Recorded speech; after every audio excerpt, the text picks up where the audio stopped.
Inna ad-dina indallahil Islam.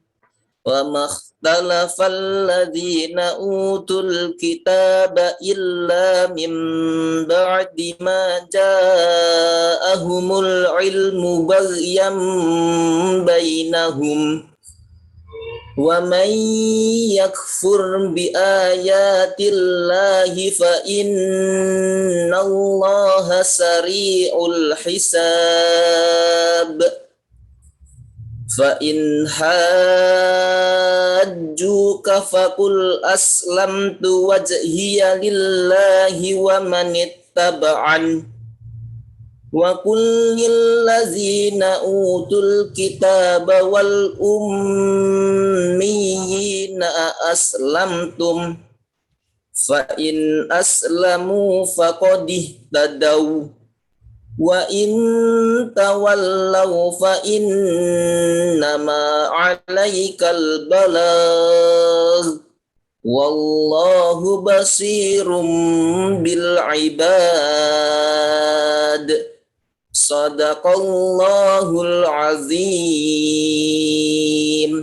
Assalamualaikum warahmatullahi wabarakatuh.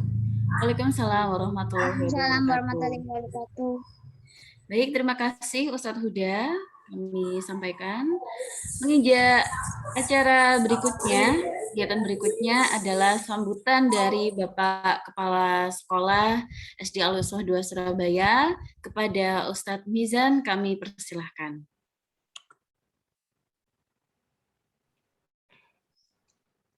Bismillahirrahmanirrahim. Assalamualaikum warahmatullahi wabarakatuh. Waalaikumsalam warahmatullahi wabarakatuh. Alhamdulillahirabbil alamin wa bihi nasta'in wa ala umuri waddin. Wassalatu wassalamu ala asrafil anbiya'i wal mursalin sayyidina wa maulana Muhammadin wa ala alihi washabihi ajma'in. Amma ba'du. Alhamdulillah, syukur alhamdulillah Allah memberikan kesempatan kita, memberikan kenikmatan berupa kesehatan dan kesempatan. Semoga rasa syukur ini mendatangkan kita atas nikmat-nikmat yang lain. Dan semoga kenikmatan-kenikmatan yang sudah diberikan kepada Allah kepada kita, menjadikan kita semakin dekat kepadanya, menjadikan kita untuk semakin menikmati kenikmatan itu dalam rangka bertakwa kepada Allah Subhanahu wa taala. Allahumma shalli ala Muhammad.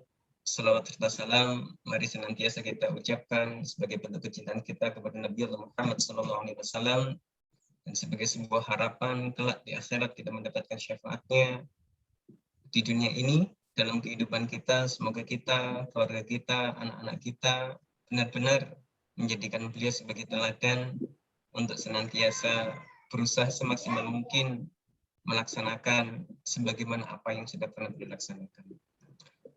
Ayah bunda, rahimakumullah, kami ucapkan terima kasih atas kehadirannya.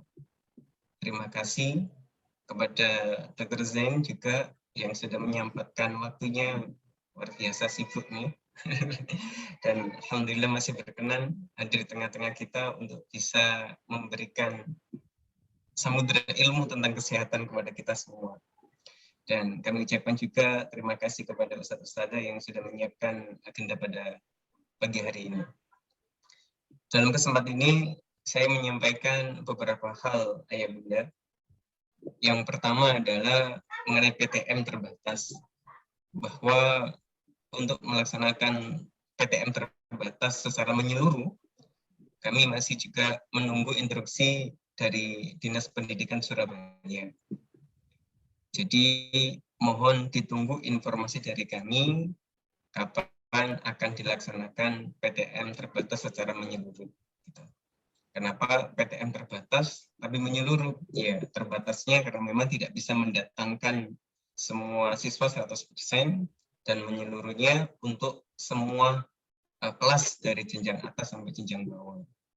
Secara umum kemarin kami juga sudah di-assessment oleh dinas, dan secara umum apa yang sudah kami siapkan, fasilitas yang kami siapkan, kelas yang kami siapkan sudah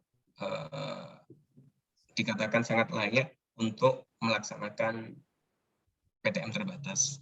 Namun memang untuk mengundang semua siswa masih belum diperkenankan. Walaupun tadi juga sudah disampaikan oleh Ustazah Diana, di Jawa Timur, Surabaya sudah level 1 gitu ya. Mungkin ayah bunda yang rumahnya dekat dengan Sidoarjo mungkin ada perbedaan, atau yang seringkali pulang kampung gitu ya, ada perbedaan. Sudah banyak siswa-siswa yang masuk dari jenjang 1 sampai jenjang kelas 6, namun regulasi di Surabaya berbeda ya. Regulasi di Surabaya berbeda, mungkin dengan pertimbangan-pertimbangan khusus, sehingga kita semua mari menunggu keputusan bersama dari Dinas Surabaya. Itu mengenai PTM terbatas. Namun jika nanti ada kendala yang sangat signifikan yang ayah bunda alami di rumah atau Ananda alami di rumah, monggo komunikasi intens dengan wali kelas. Mari kita sama-sama mencari solusi untuk Ananda. Ya, insya Allah semua kendala-kendala itu jika akan dikomunikasikan kepada sekolah, nanti akan ketemu solusinya. Sampai bisa jadi memang sebagaimana yang tadi disampaikan Ustazah Diana, bisa jadi akan ada hal-hal yang kita lakukan agar Ananda bisa mengikuti pembelajaran secara maksimal juga. Apakah nanti akan ada video call secara khusus, ataukah apakah nanti membutuhkan pendampingan khusus di sekolah begitu. Jadi jika ada kendala-kendala yang berarti di rumah, kami mengundang ayah bunda untuk komunikasi intensif dengan wali kelas. Pun walaupun tidak ada kendala, monggo jika ingin menyapa walasnya, ingin menanyakan kondisi pembelajaran di kelas Ananda, monggo. Kami sangat senang sekali jika kemudian ada komunikasi yang baik, komunikasi yang intens, lancar antara sekolah dengan orang tua. Itu mengenai PTM terbatas, ayah bunda. Jadi mohon ditunggu informasi selanjutnya. Yang kedua, mengenai PPDB Al-Uswah Surabaya, baik di SD, SMP, SMA, kemudian SD yang ada di Pakal, ya, Al-Uswah yang ada di Pakal. Kami mohon bantuan dari ayah bunda sekalian untuk berpartisipasi aktif dalam publikasi syiar PPDB Al-Uswah ini. Ya. Jadi kami mohon bantuan ayah bunda untuk berpartisipasi aktif untuk publikasinya, bila mana nanti dari tim kami kemudian minta bantuan ayah bunda untuk menstatuskan PPDB, atau minta bantuan untuk men-sharekan informasi PPDB, mohon bantuan karena ini permintaan tolong ya. Insya Allah kalau kami yang minta tolong, insya Allah ayah bunda berkenan ini menolongnya gitu ya. Mohon bantuan, minta tolong untuk ayah bunda berpartisipasi dalam rangka publikasi PPDB Al-Uswah Surabaya. Insya Allah nanti akan ada tweet-tweet menarik gitu ya, yang akan kami kirim ke grup untuk dijadikan ayah bunda status di WA-nya. Mungkin juga ada keluarga yang membutuhkan sekolah, bisa direkomendasikan Al-Uswah. Dalam hal ini mungkin kami tidak menutup kemungkinan adanya kekurangan-kekurangan yang kami berikan kepada ayah bunda, namun kami rasa juga ada hal-hal baik yang sudah kami berikan ke Ananda, ke ayah bunda, yang kurang-kurang monggo disampaikan ke kami, dan yang sudah baik bisa disampaikan kepada masyarakat. Karena tidak ada sesuatu yang dalam hal pendidikan ini menjabar akhirnya. Namun saya seringkali menyampaikan ke orang tua, gitu ya, kata yang lainnya, bahwa hampir mungkin akan sulit mencari sekolah itu yang baik 100%. Karena tidak ada di dunia ini tempat itu hanya dihuni oleh orang-orang baik-baik, itu tidak mungkin ada. Yang ada itu hanya di akhirat, di surga sana, itu hanya akan dihuni oleh orang-orang yang baik. Yang memungkinkan adalah mana tempat itu yang paling banyak orang baiknya, mana tempat itu paling kondusif orang baiknya. Kalau mencari 100% terbaik, sepertinya akan tidak menemukan kalau kita masih hidup di dunia ini. Karena bukan tempatnya orang 100% baik di dunia ini, bukan tempatnya. Sehingga saya kira juga Al-Uswah didesain untuk dihuni oleh orang-orang yang baik, ya, sehingga bisa direkomendasikan ke masyarakat.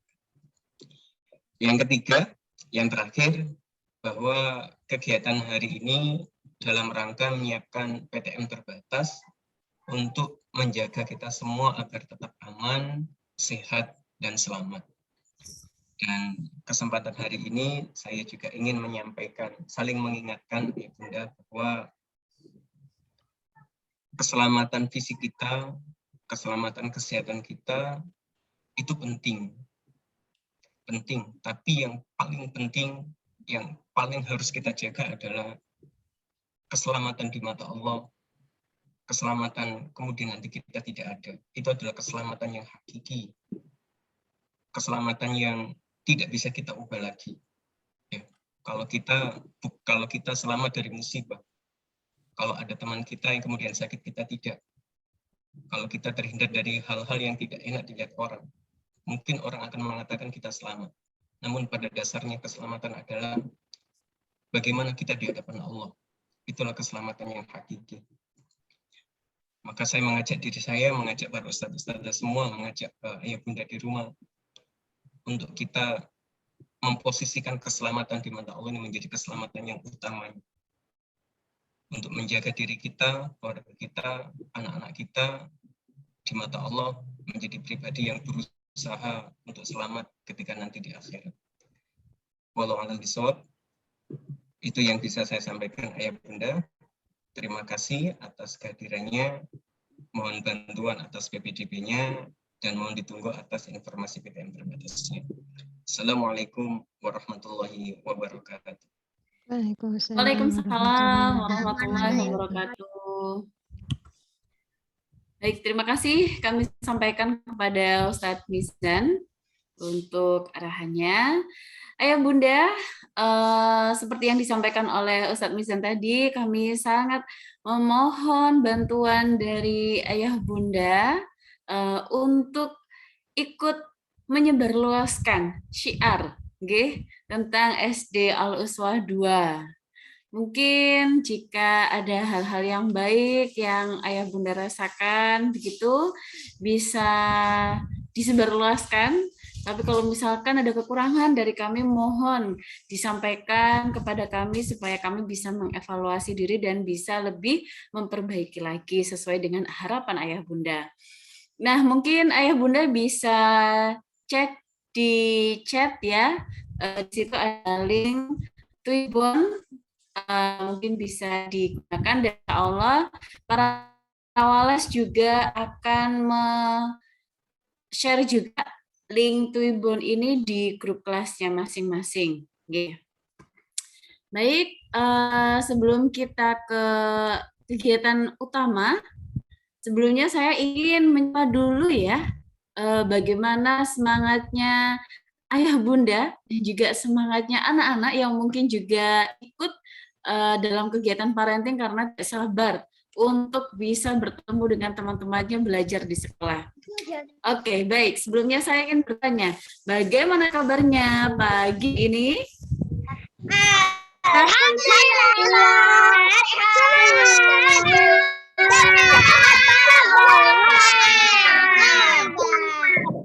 Allahu Akbar. Masya Allah, yang semangat anak-anaknya ya, hebat sekali.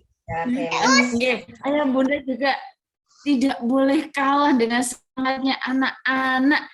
Ustadzah ingin menyapa satu kali lagi. Ustadzahnya juga boleh untuk menyumbangkan semangatnya supaya biasanya kalau saking semangatnya suaranya di Zoom itu sampai bergetar kresek. Nah, itu karena hebat.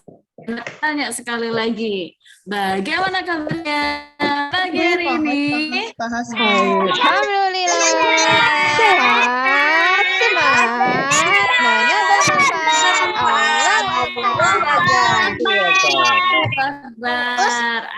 Alhamdulillah.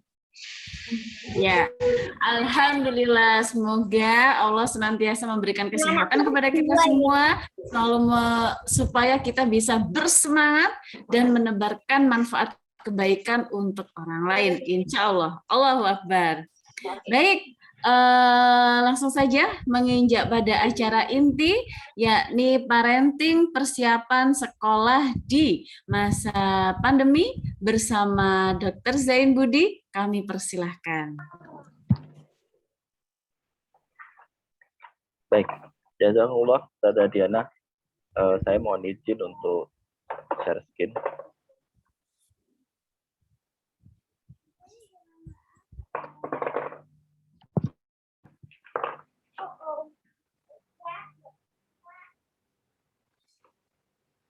Baik, sudah terlihat nggih share screen-nya nggih?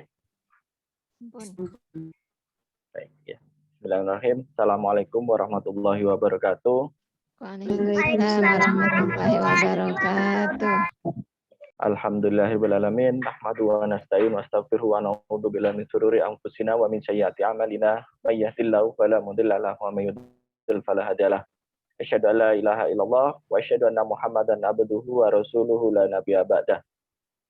Sungguh sebuah kesempatan yang luar biasa pada pagi hari ini kita masih bisa berkumpul di sini dalam rangka kebaikan yang insyaallah kita memulai dengan bacaan tilawah gitu ya, dan semoga selama perjalanan ini kita banyak mendapatkan manfaat serta diberkahi oleh Allah gitu ya, dalam rangka untuk mempersiapkan diri gitu ya tentang sekolah tatap muka. Rasanya bangku-bangku sekolah di SDIT Al-Uswah 2 debunya tebel gitu ya, dan mungkin sudah mulai dibersihkan gitu karena kelamaan nggak diisi gitu ya. Dan rasanya juga setiap hari mendengar rengean anak kapan ke sekolah itu menjadi satu nyanyian baru gitu ya buat ayah bunda di sini gitu ya. Melihat kapan ke sekolah, mendengar seperti itu tuh harian gitu ya rasanya. Dan saya juga karena Aisyah juga sekolah di SDIT Al-Uswah 2 itu juga hal yang sama, apalagi satu dadahnya sudah mengiming-imingi gitu ya, bahkan ada school tour gitu ya. Ada tur ke sekolah, ditunjukkan kelasnya sudah jadi yang baru, bangunannya sudah jadi, itu membuat Aisyah itu rasanya kapan ke sekolah, ayo ke sekolah gitu ya. Gitu sampai kemarin hari Sabtu atau Ahad itu kami sempatkan untuk muter-muter saja lewat depan sekolah karena sekolahnya kuncian juga gitu ya, supaya untuk melihat oh ini sekolahku dan sebagainya gitu ya.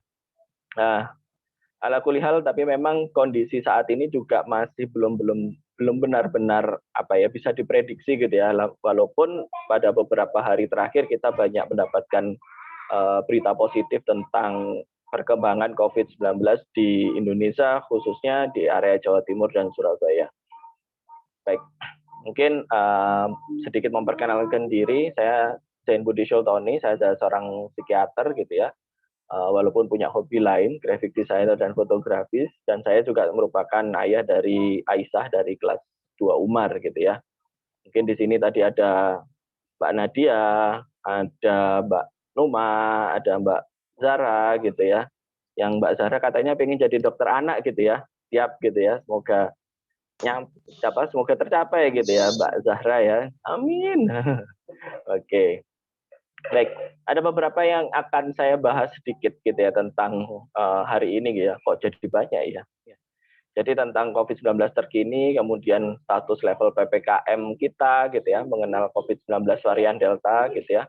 Kemudian apa sih resiko PTM gitu ya. Kemudian bagaimana mencegah COVID-19 selama PTM, dan rekomendasi dari IDAI dan jika seandainya kita harus tatap muka gitu ya. Baik.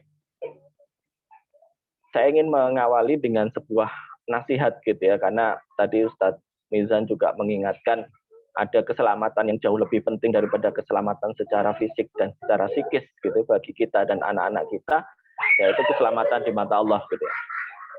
Allah selalu mengingatkan kepada kita, salah satunya melalui Quran gitu ya, di surat Al-Baqarah ayat 26. Allah menyampaikan innallaha la yastahi ayat riba masalam ma ba'udatan fama fauqaha gitu. Saya menggarisbawahi kalimat kata fama fauqaha gitu ya. Jadi surat Al-Baqarah ini menceritakan tentang peringatan yang diberikan Allah dengan membuat sebuah perumpamaan.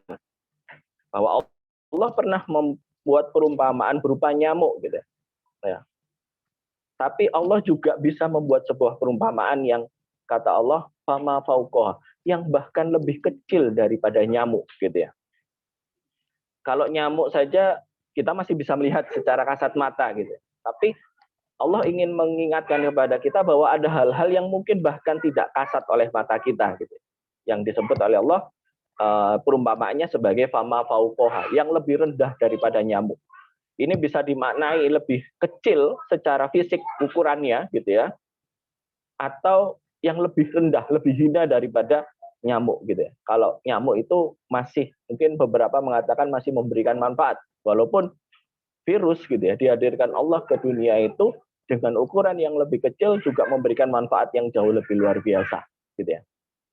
Tapi Allah sudah mengingatkan kepada kita sehingga apapun yang terjadi pada kondisi kita hari ini, Allah ingin mengingatkan bahwa ini adalah sebuah peringatan gitu. Ini adalah sebuah nasihat, ini adalah sebuah ujian dari Allah. Ya, siapa yang diuji? Ya, kata Allah di lanjutan surat Al-Baqarah ini, fa'amal ladzina amanu faya'lamuna annahul haqqu mir rabbihim. Adapun orang-orang yang beriman itu, fa'amal ladzina amanu faya'lamun, maka mereka meyakini annahul haq, meyakini secara hak gitu, bahwa COVID-19 itu coronavirus SARS coronavirus 2 ini merupakan benar dari Allah gitu ya. Kita mungkin banyak mendengar perdebatan gitu ya. Ada yang mengatakan bahwa coronavirus ini merupakan rekayasa manusia, genetika gitu ya, atau mungkin ini adalah sebuah kebocoran laboratorium di Cina gitu ya, di mana Amerika dalam tanda kutip gitu ya mengambil mendanai dan sebagainya ya. Dari semua hal itu bahwa bencana pandemi yang dihadirkan Allah saat ini yang kita alami adalah benar atas izin Allah. Karena tidak sekalipun gitu ya bahwa apa yang terjadi pada diri kita, kejahatan yang terjadi diri kita itu akan terjadi tanpa seizin Allah juga gitu. Begitu pula apa yang akan kita dapatkan itu tidak akan bisa dihalangi oleh orang lain kecuali memang jika sudah seizin Allah gitu ya. Jadi coba kita maknai, saya sih bukan dalam tanda kutip anti konspirasi dan sebagainya. Bisa jadi ada semua itu, tapi bencana ini nyata, efeknya nyata, kematian itu nyata dan sebagainya, sehingga penting bagi kita untuk mengambil pelajaran dari setiap kejadian. Sun Tzu gitu ya, dari salah seorang ahli perang gitu mengatakan kalau kita tahu siapa musuh kita dan kita tahu kekuatan diri kita tidak perlu takut berhadapan dengan ratusan perang, termasuk dalam era pandemi gitu ya. Kalau kita tahu siapa yang kita hadapi, kita tahu kondisi kita saat ini, rasanya kita tidak perlu takut gitu ya. Tapi bukan berarti kemudian tidak menggunakan perhitungan gitu ya. Makanya dalam hal ini, hari ini kita belajar bareng gitu ya. Mungkin beberapa hal Bapak, Ayah, Bunda sudah mengetahui secara mendalam tentang coronavirus ini gitu ya. Dan juga mungkin sudah tahu beberapa hal mungkin yang dari background medis gitu ya. Tapi setidaknya kita sama-sama menyamakan satu persepsi tentang oh ini loh yang sedang kita hadapi saat ini, dan beberapa saya masukkan beberapa update terbaru gitu ya. Oke. Ini yang menarik dari perjalanan COVID-19 saat ini di dunia ya. Ini di seluruh dunia di mana sudah lebih dari 228 juta orang yang terinfeksi gitu ya. Kita mengalami 3 kali gelombang gitu ya. Jadi di bulan Desember Januari 2021, kemudian di bulan April 2021, Maret April, dan yang terbaru di bulan Juli. Dan ternyata tidak hanya terjadi yang di bulan Juli kemarin itu hanya di Indonesia, tapi di seluruh dunia. Bahkan di beberapa negara saat ini masih dalam kondisi tinggi gitu ya.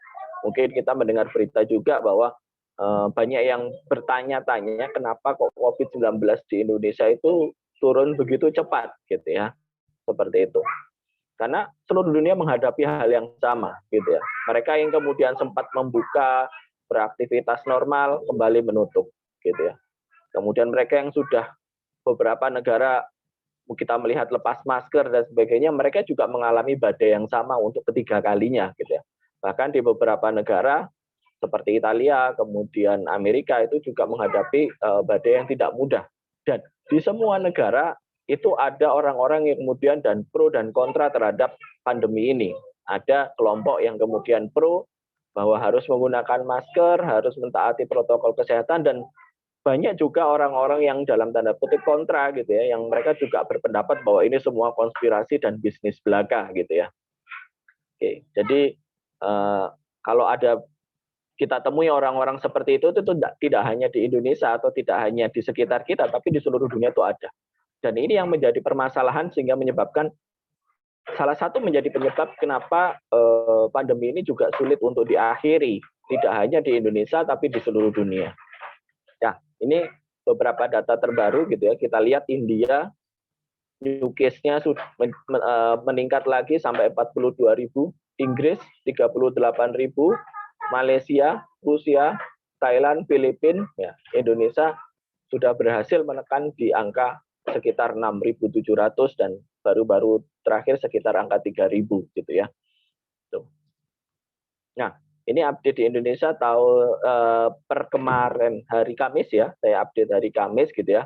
Kita lihat grafiknya sempat turun, naik, turun, dan ini juga sangat dipengaruhi oleh yang namanya testing gitu ya, jumlah tes yang di negara kita gitu ya. Kalau kemarin tanggal 16 itu begitu turunnya, memang testingnya sangat-sangat turun sekali gitu ya. Jadi hanya 54.000 tes per hari dari kita sudah pernah mencapai hampir 200.000, hanya seperempatnya gitu ya.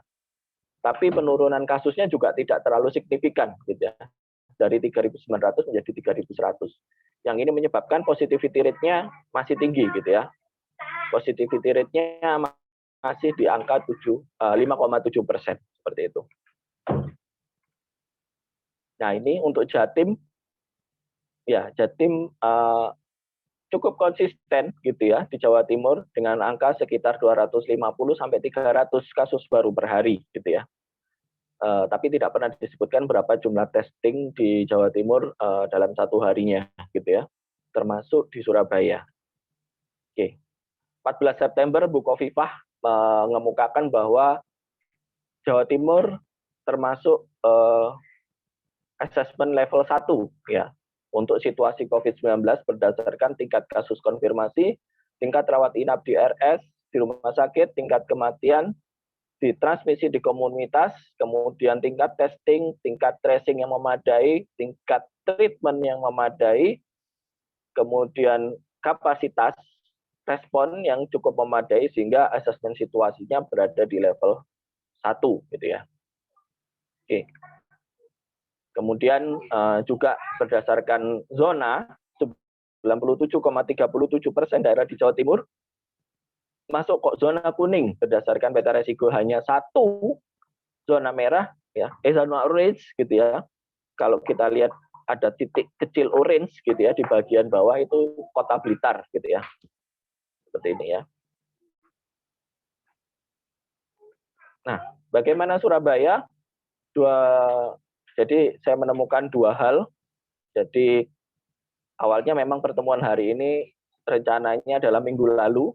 Jadi minggu lalu Surabaya masih di level 2 dan minggu ini sudah berada di level 1 gitu ya. Kita lihat perbedaannya di positivity rate-nya yang turun sampai di bawah 0,41, kemudian tracing-nya yang cukup tinggi 1:20 orang, satu kasus positif tracing 20 orang, tingkat kesembuhan sudah di angka 95,88%, kasus aktif yang terus turun, vaksinasi yang cukup masif gitu ya, sudah 3,7 juta, di mana yang sudah mendapatkan 2 dosis sebanyak 65% dari warga Jawa Timur, warga Surabaya gitu ya, karena ini khusus Surabaya.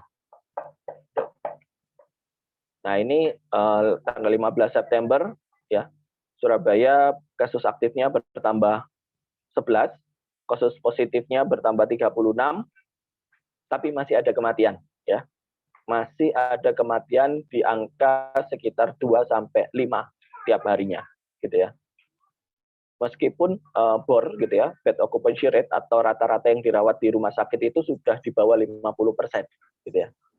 Jadi bukan karena tidak ada tempat untuk dirawat, tapi memang kondisinya cukup berat sehingga masih terjadi kematian.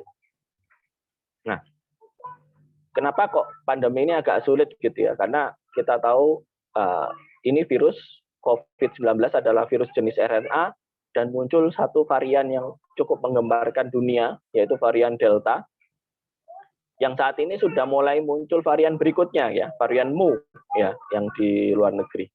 Nah, ini adalah sedikit struktur gitu ya, biar kita sama-sama paham apa sih virus ini ya, karena nggak kelihatan gitu ya.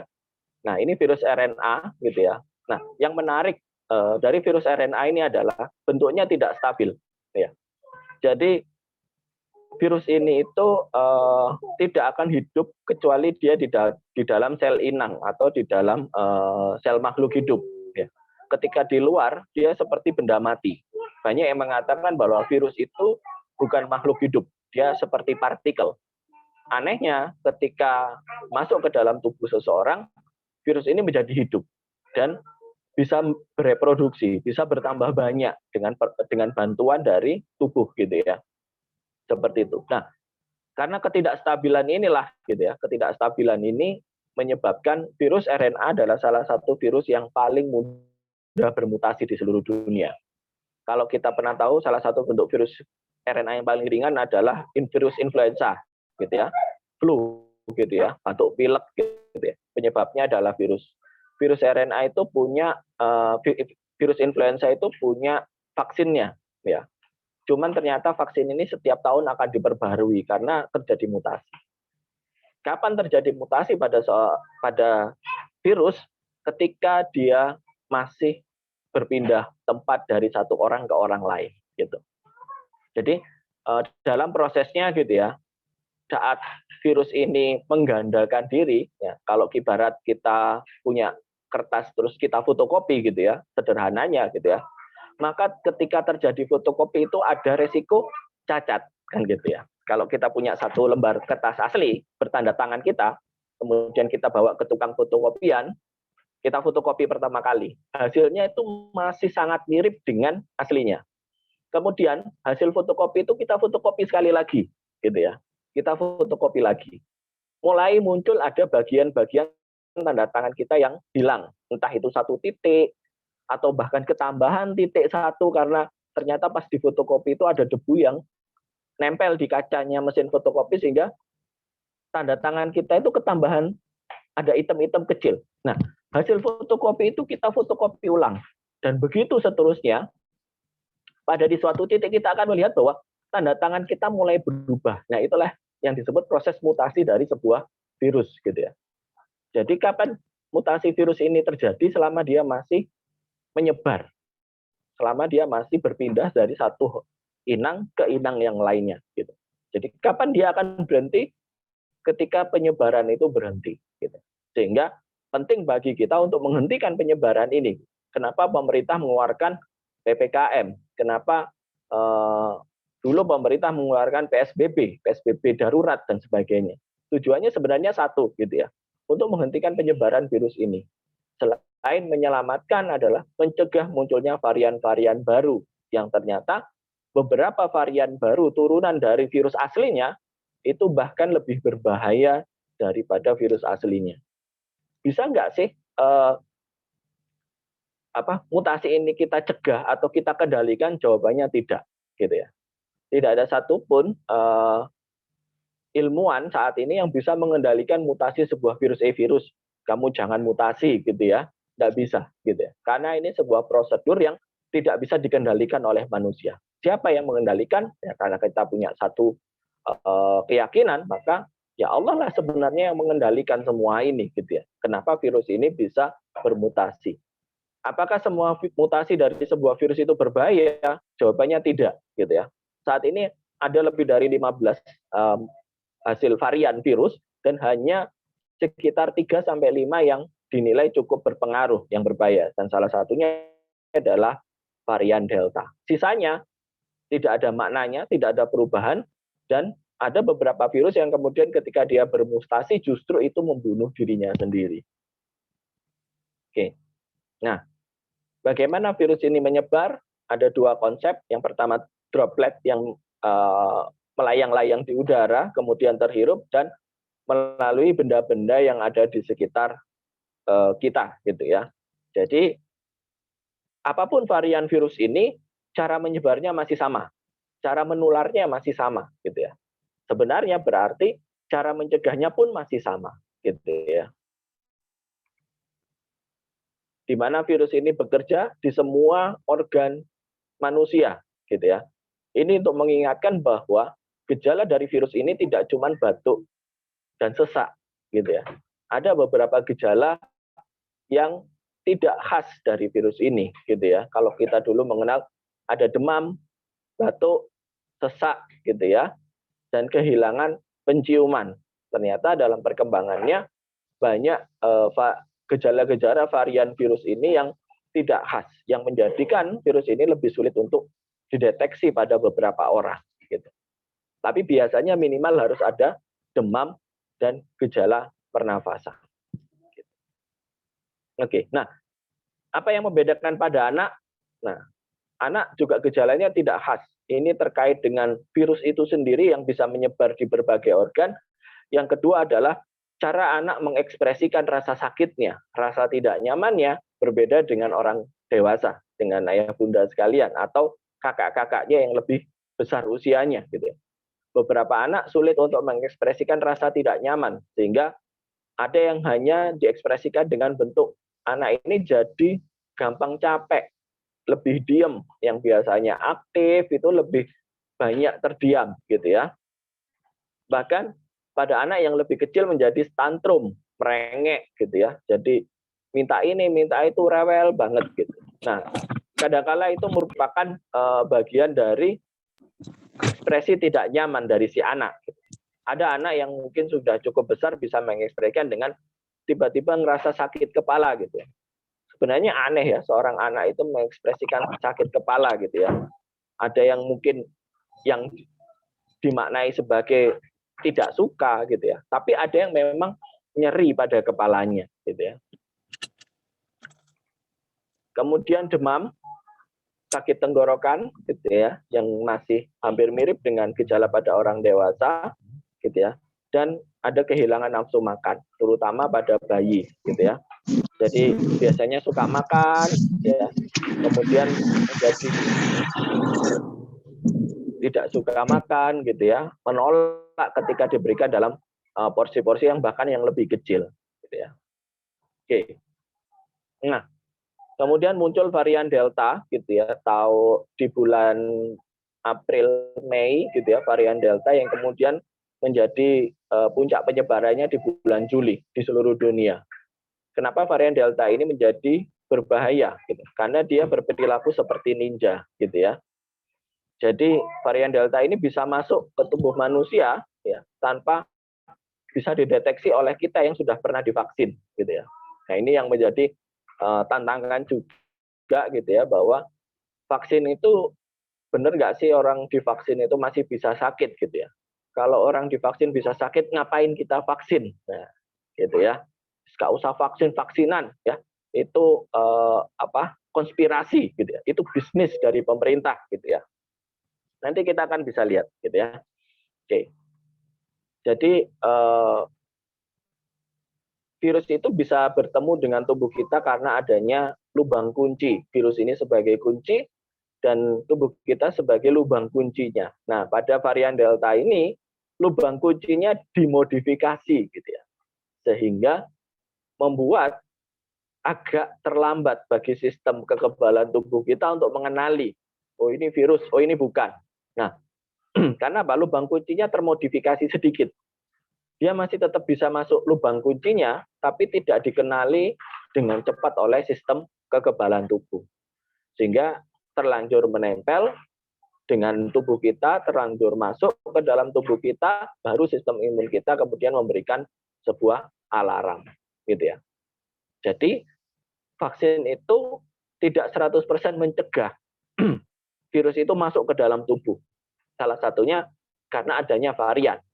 Tapi ketika dia sudah masuk dan mempengaruhi tubuh, sistem imun kita, sistem kekebalan tubuh akan mengenali sehingga dia bisa melakukan represi, gitu ya. Sudah menekan supaya gejala yang ditimbulkan tidak terlalu berat.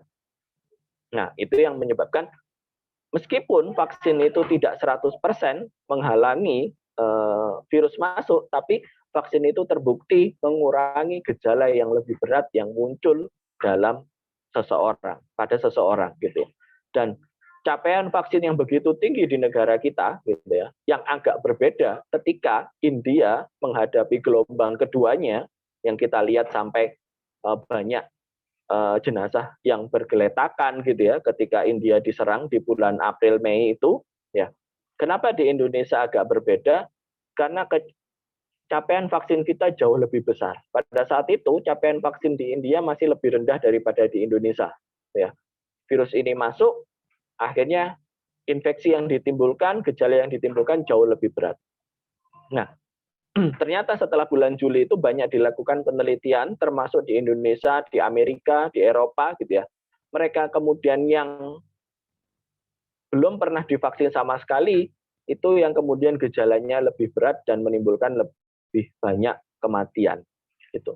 Jadi itu menjadi sebuah penguat bahwa vaksin ini memberikan manfaat bagi seseorang, gitu ya, meskipun tidak 100% mencegah.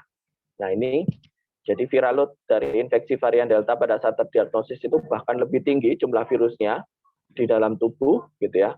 Lebih mudah menular kepada orang lain, gejala yang lebih berat dan lebih cepat terdeteksi, gitu. Nah, kita bicara penurunan kasus saat ini, apakah aman dilakukan tatap muka, gitu ya. Ini bulan Agustus, 27 Agustus tahun 2021 dilaporkan bahwa ada seorang guru dengan COVID-19 varian Delta yang mengajar tanpa masker dan belum divaksin. Ya, akibatnya 50% murid di dalam kelas itu tertular, gitu ya. 50%, ya. Satu guru mengajar, kalau muridnya 20 berarti 10 diantaranya tertular, gitu ya. Dan resiko penularan tertinggi pada 2 baris kursi terdepan. Nah ini. Jadi ini juga menjadi sebuah catatan nanti bagaimana kita mengadakan tatap muka gitu ya, mengenai kapasitas kelas gitu ya, dan termasuk bagaimana kondisi ustadz-ustadzah atau guru yang sedang mengajar gitu ya. Kemudian, nah ini apa yang memunculkan? Jadi guru itu terkena COVID-19 varian Delta, kemudian kadang membuka masker di dalam kelas, guru itu belum divaksinasi dan tetap masuk meskipun bergejala. Jadi ada 24 murid, 12 diantaranya kemudian tertular COVID-19 varian Delta. Ya. 12 orang ini kemudian pulang ke rumah dan ada keluarga yang juga berisiko tertular COVID-19. Ya. Jadi kemudian meluas ke keluarga siswa. Jadi ada orang tuanya, saudara kandung dari siswa tersebut yang kemudian juga tertular, gitu ya.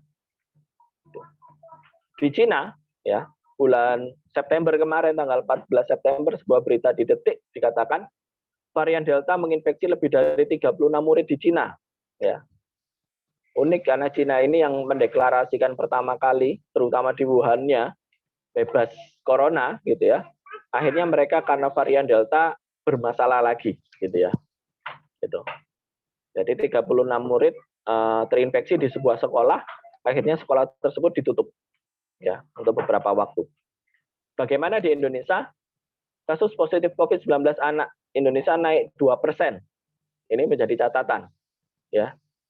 Justru di bulan Agustus itu terjadi kenaikan, padahal secara grafik angka itu sudah turun, gitu ya.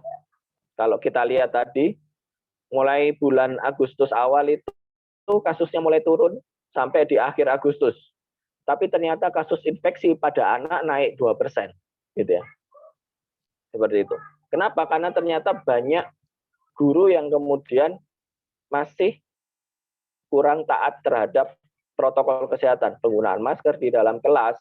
Kemudian ada beberapa guru yang bergejala tapi tetap masuk, gitu ya, tetap masuk, gitu ya. Jadi di bulan Agustus itu beberapa sekolah sudah mulai mencoba pertemuan tatap muka, gitu ya, meskipun beberapa siswa saja, gitu ya, bergantian. Nah itu seperti itu. Dan ada beberapa orang tua murid, ya, itu juga atau anaknya bergejala yang kemudian tetap berangkat ke sekolah.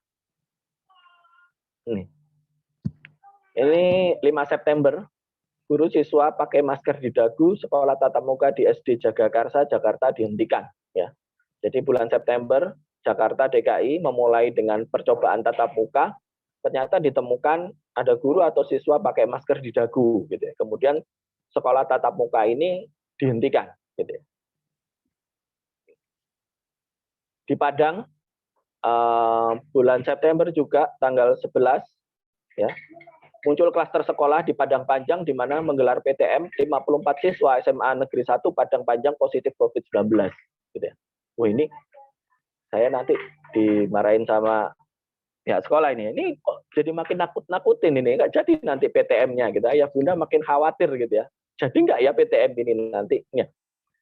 Saya di sini menyampaikan apa adanya gitu ya, supaya kita bisa mengambil pelajaran dari kejadian-kejadian ini dan bagaimana nanti implementasi di sekolah kita gitu ya, supaya ini tidak berulang gitu ya. Jadi kejadian-kejadian kegagalan pertemuan tatap muka di beberapa sekolah di Indonesia bahkan di luar negeri menjadi catatan jangan sampai kita mengulang hal yang sama gitu ya.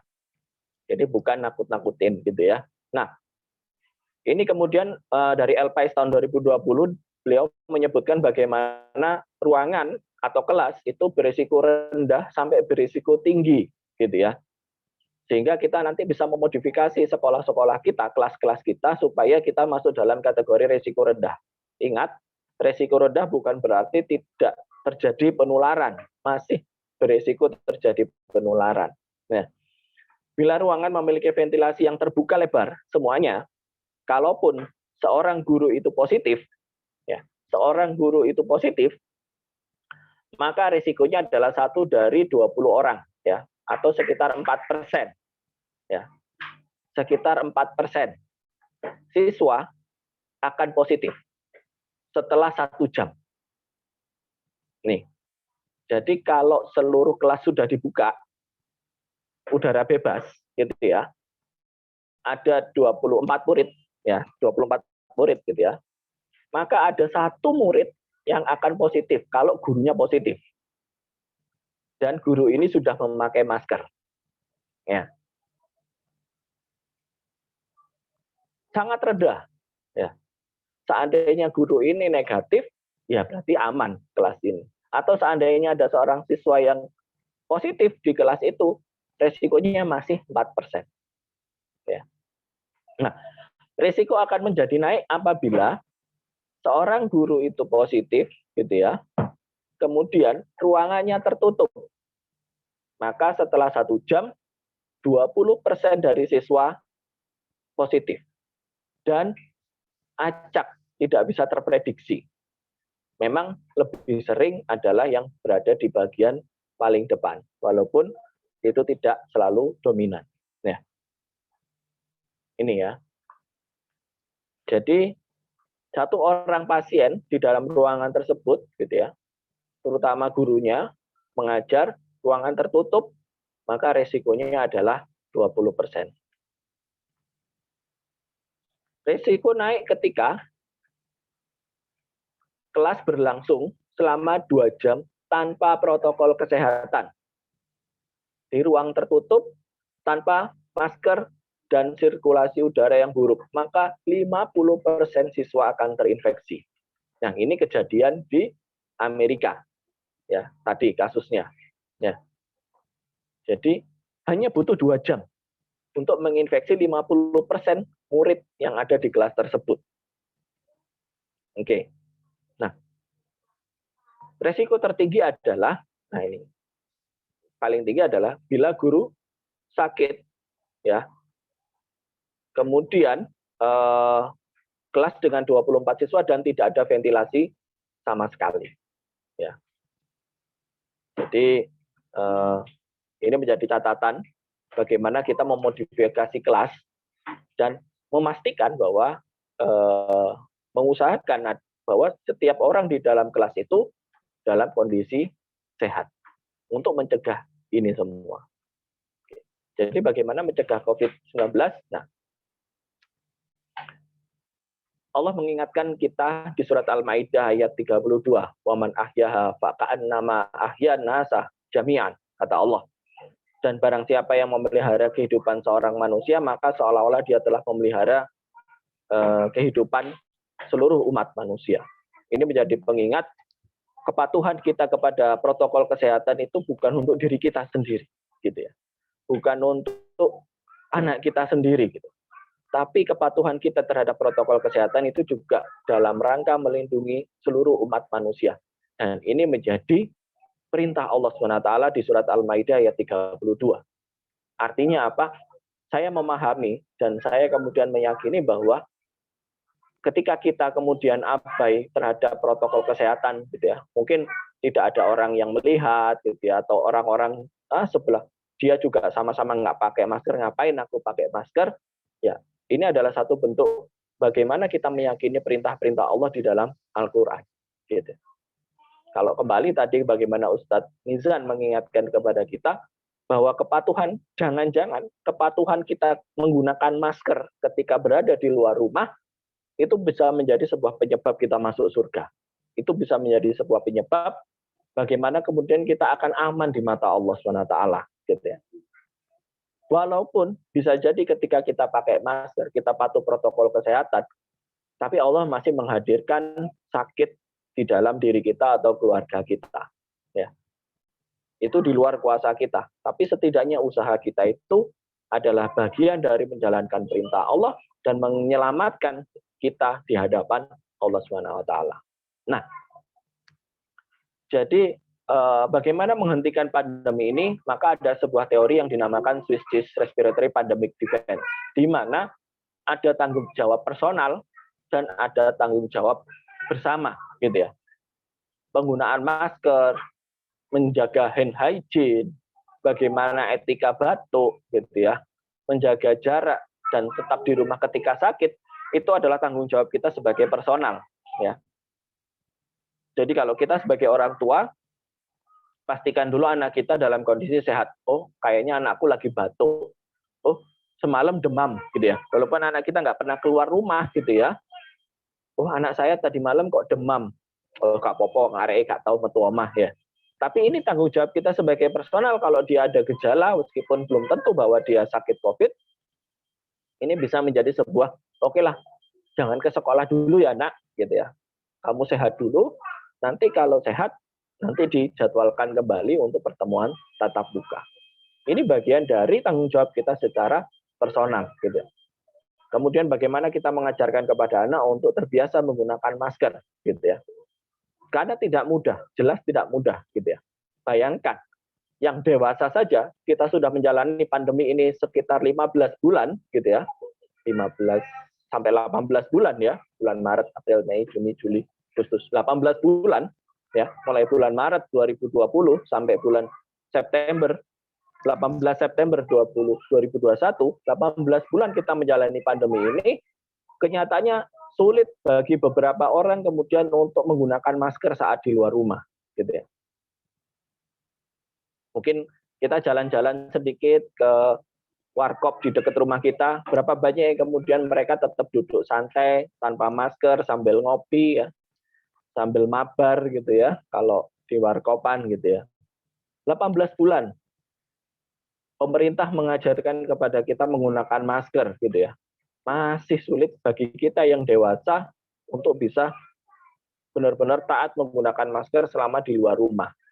Apalagi anak-anak kan gitu. Nah, inilah tantangannya. Nah, sehingga mumpung masih ada jeda waktu sebelum sekolah benar-benar mengumumkan bagaimana pertemuan tatap muka, maka ini kesempatan kita untuk mengajarkan dan mengedukasi anak-anak kita untuk menggunakan masker, gitu ya. Dari mana mereka bisa belajar? Dari kita orang tuanya, dari kita ayah bundanya. Seberapa disiplin kita sebagai ayah bunda untuk menggunakan masker saat di luar rumah. Yang itu akan menjadi sebuah catatan bagi Ananda gitu ya. Ketika oh iya ya, ayah itu kalau sudah di luar rumah meskipun ngobrol sama orang, maskernya tetap dipakai gitu. Oh ayah sama bunda itu meskipun olahraga di keluar gitu ya, di depan rumah olahraga lari-lari, maskernya tetap dipakai gitu ya. Loh, memang boleh olahraga pakai masker, boleh ya gitu. Boleh banget, Mas. gitu ya. Kecuali kalau saat kita olahraga di lapangan dan kita cuma sendirian, nggak ada orang lain di lapangan, itu boleh nggak pakai masker gitu ya. Tapi ketika ada orang lain, maka kita menggunakan masker gitu. Jadi itu akan membuat mereka melihat, oh ini loh kebiasaan orang tuanya, dan bagaimana nanti mereka ketika di kelas, ketika di sekolah gitu ya, mereka mungkin masih akan main-main, lari-lari dengan teman-temannya gitu ya. Tapi mereka akan tetap menggunakan maskernya gitu. Kemudian bagaimana kita taat menggunakan mencuci tangan gitu ya, hand hygiene kita setiap keluar rumah, kita hand hygiene kalau kita dari keluar rumah dengan konsentrasi orang yang cukup padat, kita kemudian ganti baju sampai rumah, mandi, dan itu akan menjadi sebuah kebiasaan baru bagi mereka pulang sekolah, mandi, ganti baju sebelum dia kemudian bermain dengan mainannya atau dengan saudara kandungnya yang lain gitu ya. Jadi membiasakan hal-hal yang demikian gitu, termasuk kita. Mungkin ayah bunda ada yang bekerja di luar rumah, sampai rumah membiasakan untuk tidak menyentuh ananda terlebih dahulu. Ke kamar mandi, ganti baju, mandi, baru kemudian bermain dengan ananda. Mereka akan merekam ini menjadi sebuah catatan bahwa, oh nanti kalau aku sekolah harus kayak gini ya kan gitu. Saya kebetulan memang kontrak dengan Aisyah adalah kalau nanti memang keluar rumah gitu ya. Waktu dulu di bulan Juni ya, di bulan Mei Juni saat percobaan tatap muka itu, maka kesepakatan kami adalah ketika sampai di rumah ganti baju, ke kamar mandi ganti baju dulu, bersih diri, baru kemudian dia bisa main dengan adiknya atau melakukan aktivitas yang berikutnya. Karena memang kami di keluarga pun menerapkan, saya atau bundanya juga menerapkan hal yang sama gitu. Jadi ini tantangan kita, dan ini kita masih punya kesempatan untuk menyiapkan ananda gitu, anak-anak kita untuk mempunyai kebiasaan yang sama gitu ya. Jadi kalau kita yang dalam tanda kutip maskernya kadang turun dan sebagainya, ya bisa jadi nanti ananda ketika di sekolah juga akan melakukan hal yang sama. Kemudian ventilasi, air filtration itu adalah tanggung jawab sekolah gitu. Bagaimana sekolah menyiapkan ruangan-ruangan yang representatif untuk dilakukan pertemuan tatap muka di era pandemi, mengatur jarak, membuka ventilasi udara seluas-luasnya gitu ya. Kemudian juga vaksin ya, vaksin baik untuk guru-guru, ustadz-ustadzah yang ada di sekolah, untuk karyawan-karyawan yang lain gitu ya. Misalnya ada cleaning service atau ada security atau tukang parkir yang ada di sekitar sekolah, bagaimana kita memastikan setiap elemen itu mendapatkan vaksin gitu ya. Kalau ada elemen lain, misalnya ada pengerjaan bangunan, bagaimana tukang-tukangnya kita juga memastikan mereka juga misalnya bisa divaksin atau menggunakan masker dan menjaga jarak dengan siswa-siswa ketika berada di sekolah gitu. Ya. Kemudian kita sebagai orang tua juga, keluarga kita yang belum mendapatkan vaksin, kita ajak untuk vaksin gitu ya. Atau mungkin kakaknya yang sudah dapat jatahnya vaksin di atas 12 tahun ya. Bagaimana kita mendukung program ini sebagai salah satu sarana kita ingin anak kita bisa pertemuan tatap muka nih. Nah, ini adalah syarat-syarat yang harus dipenuhi gitu. Seperti itu. Jadi ada peran pemerintah, ada peran sekolah, dan ada peran individu atau keluarga, di mana peran pemerintah membuat rekomendasi. Saya sangat setuju bagaimana Ustadz Mizan menyampaikan bahwa kita masih menunggu rekomendasi dari pemerintah, dari Dinas Pendidikan gitu. Meskipun kita sudah melihat, oh Surabaya sudah level 1, oh angkanya sudah mulai turun, oh rumah sakit mulai sepi kasus COVID-nya gitu ya. Tapi tetap kita berpanduan pada rekomendasi pemerintah ya, untuk keamanan baik pihak sekolah maupun murid seperti itu. Kemudian peran pemerintah membuat aturan, mengawasi pelaksanaan aturan dan penyediaan vaksinasi. Untungnya di Surabaya keempat hal ini cukup luar biasa gitu ya. Walaupun penegakan aturan masih beberapa belum terlihat begitu jelas gitu ya. Kalau di area-area di pinggir kota gitu ya, kalau di tengah kota cukup tegas gitu ya. Tapi untuk penyediaan vaksinasi sangat banyak ya. Rekomendasi juga Dinas Pendidikan bersama pemerintah Kota Surabaya juga selalu bekerja sama untuk membuat rekomendasi-rekomendasi pelaksanaan pertemuan tatap muka bagi sekolah. Peran sekolah menyiapkan sarana prasarana, ya.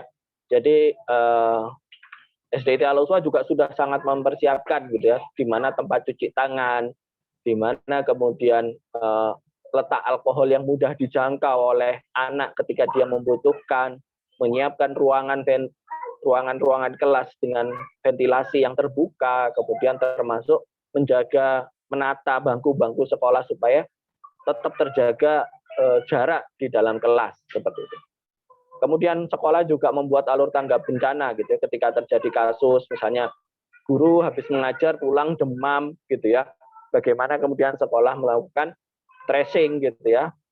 Insya Allah saya sempat ngobrol sama Ustadz Mizan dan juga ada Ustadzah Hasna ya selaku Ketua Satgas Covid SDIT Al-Ushwa 2. Beliau sudah punya gitu, harus menghubungi siapa, harus konsultasi dengan mana, kemudian koordinasi dengan pihak mana saja. Jadi sekolah juga sangat luar biasa untuk menyiapkan siswa kita masuk sekolah gitu ya. Kemudian guru dan karyawan, insya Allah untuk guru hampir 100% lengkap. Ustadz bisa nanti mungkin monggo disampaikan tentang guru dan karyawan tentang vaksin gitu ya. Yang menjadi tantangannya adalah kepatuhan protokol kesehatan selama di sekolah. Nah ini kembali lagi ini individu gitu ya. Jadi bagaimana kemudian nanti Ustadz Mizan gitu ya selaku kepala sekolah dan mungkin ustadz-ustadzah yang lain untuk saling mengingatkan guru dan karyawan. Kalau ada guru yang maskernya mulai melorot ya diingatkan maskernya ustadzah gitu ya, ustadz maskernya dan sebagainya. Kemudian hand hygiene gitu ya, selama berada di sekolah untuk terbiasa mencuci tangan gitu ya, baik dengan hand scrub ataupun dengan sabun sebagainya.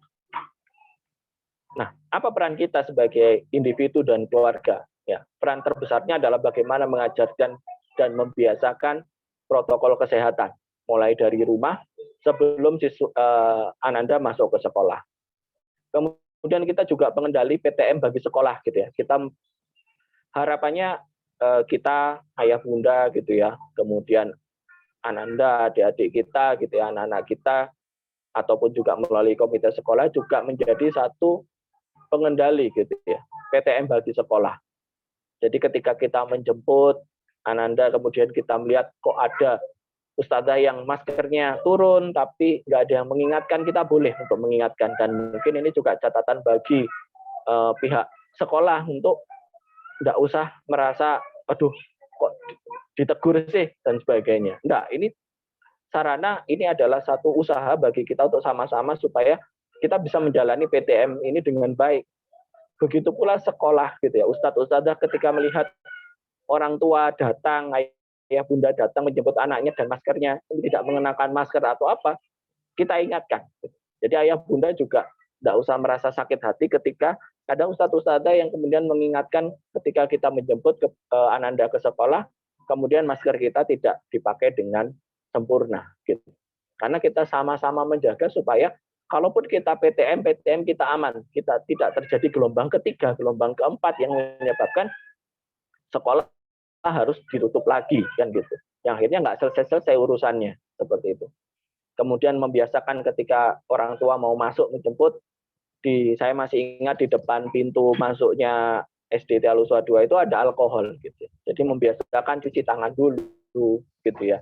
Sebelum menyentuh Ananda atau mungkin mau memberi salam kepada ustadz-ustadzah di dalam dan sebagainya. Untuk sama-sama menjaga semuanya. Kemudian mengobservasi kondisi anak. Ya. Ketika pulang sekolah tidak sedang PTM gitu ya. Bagaimana mengobservasi apakah Ananda ini ada gejala atau menjelang berangkat gitu ya, dilihat kondisi anaknya apakah sehat 100% gitu ya, atau menunjukkan gejala-gejala ke arah COVID gitu ya, atau infeksi apapun itu, entah itu cuma batuk pilek biasa ya, karena batuk pilek biasa setidaknya akan menurunkan sistem imun kita gitu. Jadi dia akan menjadi lebih rentan untuk terkena COVID-19 dibandingkan yang dalam kondisi sehat. Sehingga ini akan kita komunikasikan dengan pihak sekolah. Mohon maaf, Us, tadi malam Aisyah demam gitu ya. Meskipun pagi ini sudah agak enakan, mungkin jadwal PTM-nya bisa di reschedule ulang atau bagaimana. Dan yang terakhir adalah vaksinasi. Mungkin bagi ayah bunda yang belum vaksin, monggo gitu ya. Kalau mungkin yang positif masih belum bisa vaksin gitu ya, sampai kurang lebih 3 bulan kalau aturan dari Dinas Kesehatan Kota Surabaya. Bagi yang kondisinya sehat dan tidak ada pantangan gitu ya, maksudnya tidak ada kontraindikasi yang benar-benar dominan, maka monggo untuk mencari dan mengusahakan mendapatkan vaksinasi dengan dosis lengkap. Ya, jadi keterbukaan kita terhadap kondisi Ananda dan keluarga itu juga akan membantu sekolah untuk mengambil kebijakan yang tepat terkait pertemuan tatap muka di sekolah kita nantinya. Ini rekomendasi IDAI. Jadi sebenarnya rekomendasi IDAI ini akan dimulai bertahap ya. Yang idealnya adalah untuk anak usia yang sudah diwajibkan mendapatkan vaksin. Jadi sebenarnya IDAI hanya merekomendasi tatap muka untuk anak usia di atas 12 tahun karena sudah mendapatkan vaksinasi lengkap. Dan guru dan perangkat sekolah juga harus divaksinasi. Kemudian kasus angka aktif di bawah 8%. Untuk di kota kita sudah mencapai cakupan imunisasi anak di atas 80%, ya kayaknya belum kalau untuk anak di Surabaya, tapi sangat dikejar saat ini, ya. Kemudian melalui evaluasi berkala mingguan, ya, berkoordinasi dengan dinas kesehatan, pemerintah daerah, gitu ya, untuk merumuskan bagaimana selanjutnya, gitu ya. Tuh. Kemudian ada mitigasi kasus. Dan ini memberi keterbukaan kepada semua anak sesuai dengan pilihan orang tua, jadi boleh tetap daring bagi yang mungkin tadi kayak kondisi-kondisi khusus gitu ya. Mungkin sedang tidak enak badan, maka sekolah wajib memfasilitasi penyelenggaraan tatap muka secara daring. Ya. Ini bagi orang tua, pertimbangannya adalah usia di atas 12 tahun, anak tidak memiliki komorbiditas, ya termasuk obesitas, ya. Kemudian anak juga sudah memahami protokol kesehatan. Nah, kita ini orang tua yang paling paham ini, ya, bagaimana mereka menggunakan masker, menjaga jarak, mencuci tangan, gitu ya. Kemudian guru dan petugas sekolah mendapatkan vaksin, usahakan lengkap, dan anggota keluarga di rumah juga sudah mendapatkan vaksin. Ya. Ya, ini rekomendasinya yang utama adalah yang sudah mendapatkan vaksin. Selain kapasitas kelas, sirkulasi udara, durasi belajar, dan ketersediaan fasilitas, sarana dan prasarana pemeriksaan screening COVID-19. Nah, diperlukan kejujuran bagi guru, perangkat sekolah, orang tua siswa mengenai kondisi kesehatan masing-masing. Ya, apabila ada yang mungkin bergejala untuk menahan diri terlebih dahulu. Ya. Serta tanggung jawab pemerintah adalah transparan untuk menampilkan data khusus kasus COVID-19 pada anak. Jadi ini rekomendasi dari Kementerian Kesehatan, usahakan untuk sarapan dari rumah, kemudian kondisinya sehat, ya, membawa makanan secukupnya, gitu ya. Tapi diusahakan ketika makan tidak berada di satu ruangan yang sama, gitu ya. Mungkin kita bisa fasilitasi, misalnya di open area gitu ya, ketika mereka mau makan kita siapkan di open area sehingga tidak di dalam satu ruangan tertutup. Menggunakan masker kain 2-3 lapis dan membawa masker cadangan. Jadi kalau ke sekolah, ustadz-ustadzah melihat maskernya mulai basah karena ngobrol, ngomong terus gitu ya, kan maskernya basah, maka kita sarankan anak untuk mengganti maskernya gitu ya. Ustadz-ustadzahnya juga gitu ya. Jadi kalau maskernya mulai basah, ya diganti gitu ya. Jadi anak juga membawa masker cadangan, membawa hand sanitizer ya, dan perlengkapan pribadi yang dibutuhkan. Tuh.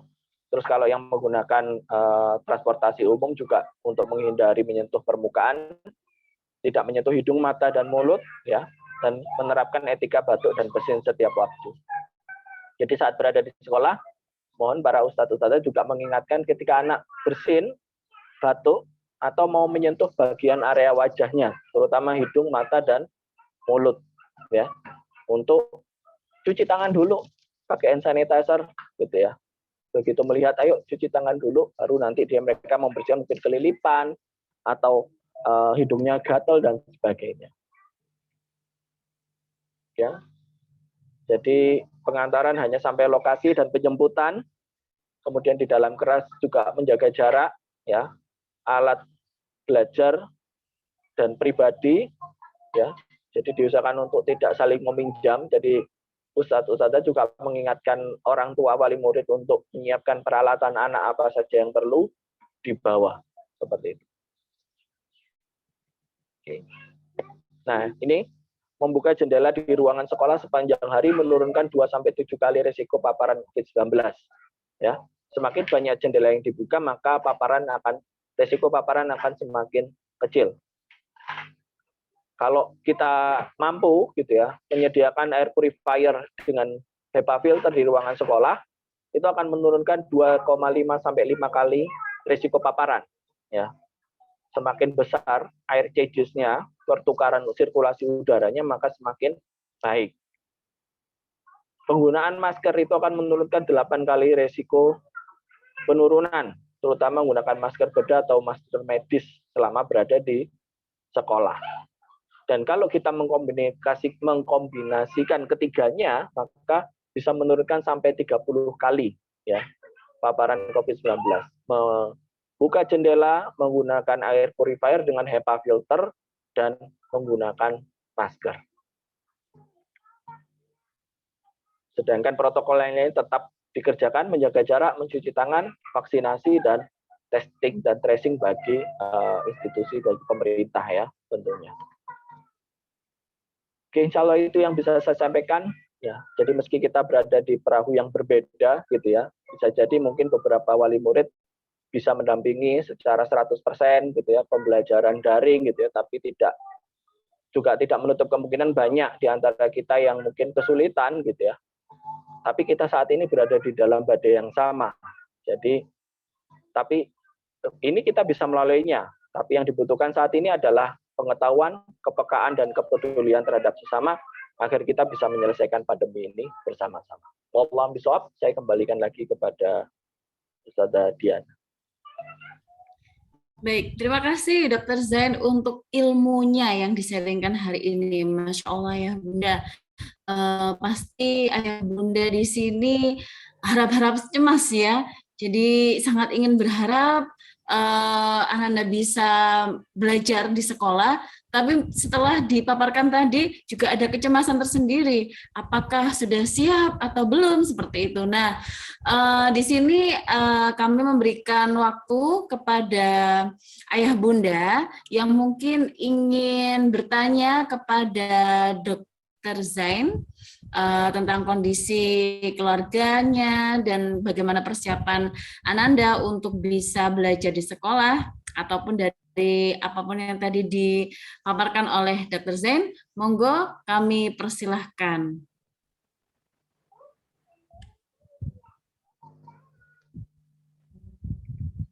Oke, ada yang sudah angkat tangan, Bunda Afan dari kelas 1A, monggo Bunda.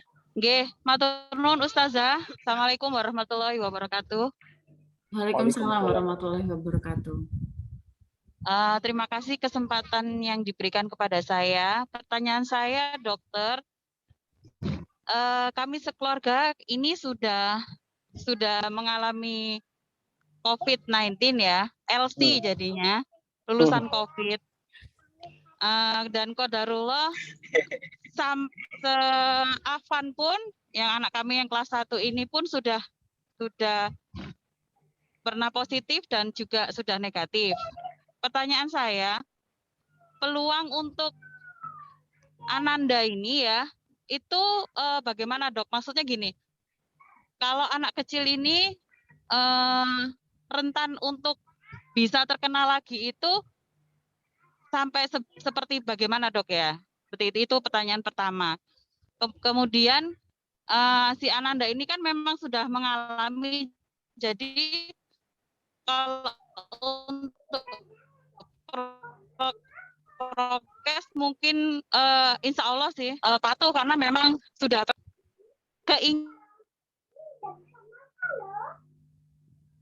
keinginannya untuk bersekolah kan pingin banget ya gitu ya Dok ya. Nah, untuk peluang terkena laginya itu seperti apa nih dok? Kalau menurut itu dulu Ustazah.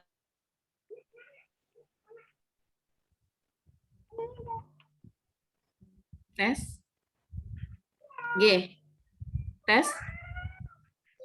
Halo? Baik. G. G, Bunda. G. Halo. Lagi di jalan kayaknya. Iya.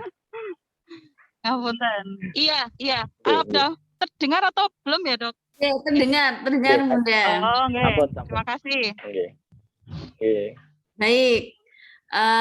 Nggih, dokter, pertanyaan dari Bunda Afan adalah bagaimana kira-kira kalau terpapar anak kecil ini itu seberapa nantinya ya. Lalu kalau misalkan Mas Afan ini sudah taat prokes, apakah masih ada peluang untuk terkena seperti itu? Monggo, Dokter Zain bisa menjawab dan menjelaskan. Baik, terima kasih Bundanya Afan gitu ya.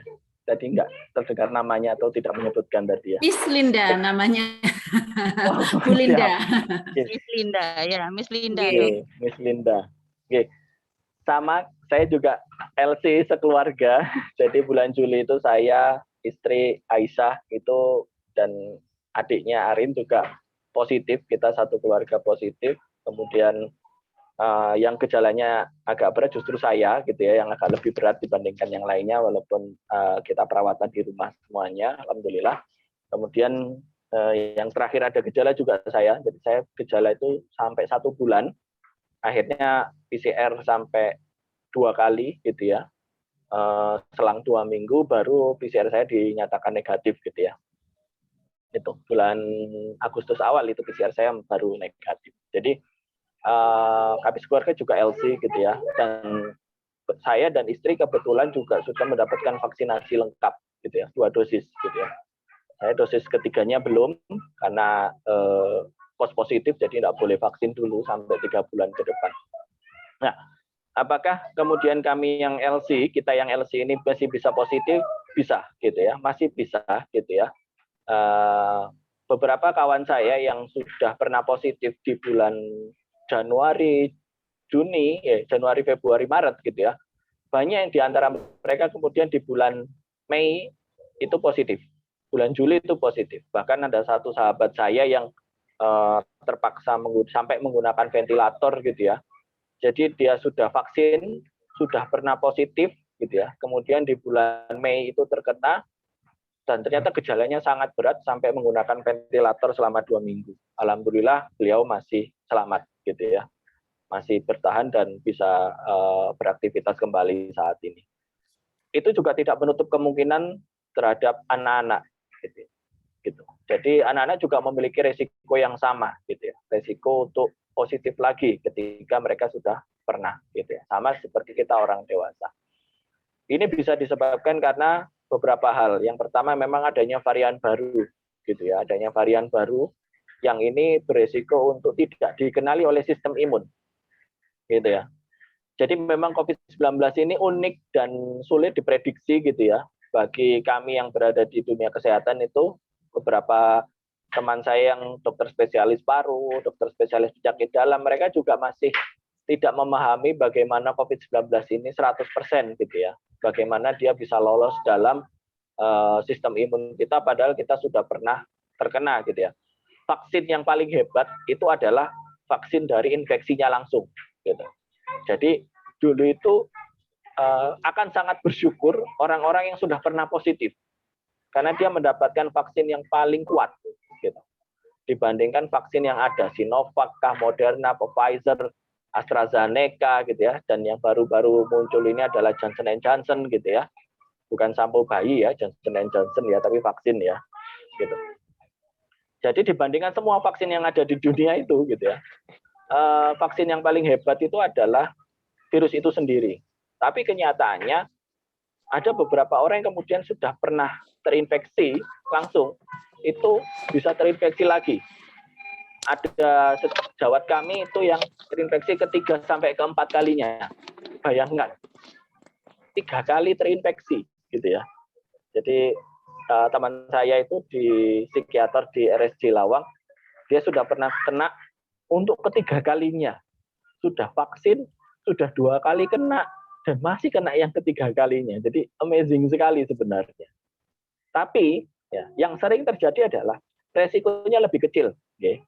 Jadi bagi kita yang sudah pernah, resikonya lebih kecil. Yang kedua adalah biasanya gejalanya akan lebih ringan. Gitu. Hanya beberapa kasus yang terinfeksi kedua dan ketiga gejalanya lebih berat, hanya lebih sedikit kasus. Gitu.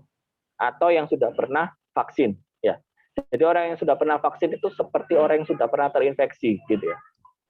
Mungkin banyak di antara kita dapat vaksinnya itu yang Sinovac ataupun AstraZeneca ya, gitu.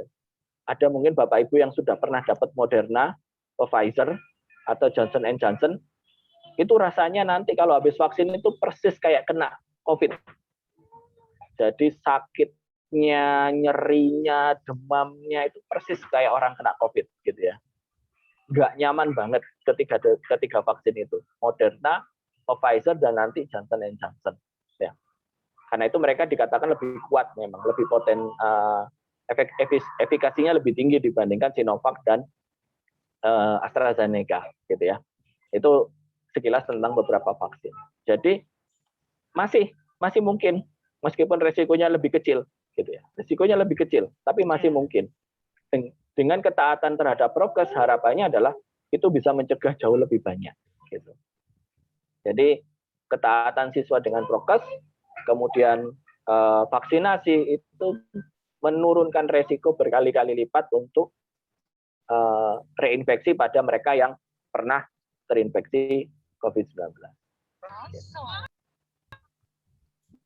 Kira-kira demikian, Bunda. Maaf dok, kalau ini kan belum tes, halo? Iya. Nggih, monggo Kan Bunda. iya, belum vaksin ya. Kalau usia kelas 1 Betul, ini betul. bagaimana? Untuk Nggih. lebih memproteknya seperti apa? Sebenarnya waktu kemarin, waktu kena COVID itu tidak bergejala, hanya diare di hari ke-13, 14 seperti itu dok. Hanya diare saja. Kalau anak saya yang ini hanya diare saja. Jadi tidak ada yang secara batuk pilek fisik itu enggak ada dok. Nah itu jadi tetap mengkonsumsi vitamin saja atau seperti apa ya dok? Oke. Untuk konsumsi vitamin sebenarnya tidak terlalu dibutuhkan karena dengan nutrisi makan yang cukup baik itu sudah cukup, gitu ya. Konsumsinya sudah cukup. Kalau mau ditambahkan boleh sebagai suplemen tambahan, gitu ya. Beberapa yang direkomendasikan memang sebenarnya adalah vitamin D itu yang direkomendasikan dosis tinggi, gitu ya. Tapi kembali lagi tergantung kondisi setiap orang sangat berbeda. Nah, yang penting adalah kita juga menjaga circle dari si anak, gitu ya. Circle dari anak siapa ya, kita orang tuanya. Kalau di rumah itu ada rewang berarti kita harus jaga. Kemudian orang-orang yang berinteraksi dengan anak kita, gitu. Karena anak ini bisa dibilang rentan ya rentan, kuat ya kuat, gitu. Jadi sebenarnya anak itu cukup kuat dalam berhadapan dengan virusnya, gitu ya. Dalam arti ketika dia terkena COVID-19 itu cenderungnya gejalanya lebih ringan daripada orang dewasa atau bahkan lansia. Tapi mereka juga sangat rentan, gitu. Mereka juga sangat rentan untuk terinfeksi, gitu. Jadi lebih mudah terinfeksi, tapi kalau terinfeksi sebenarnya lebih tahan. Kasarannya gitu. Rentan ya rentan, kuat ya kuat, gitu.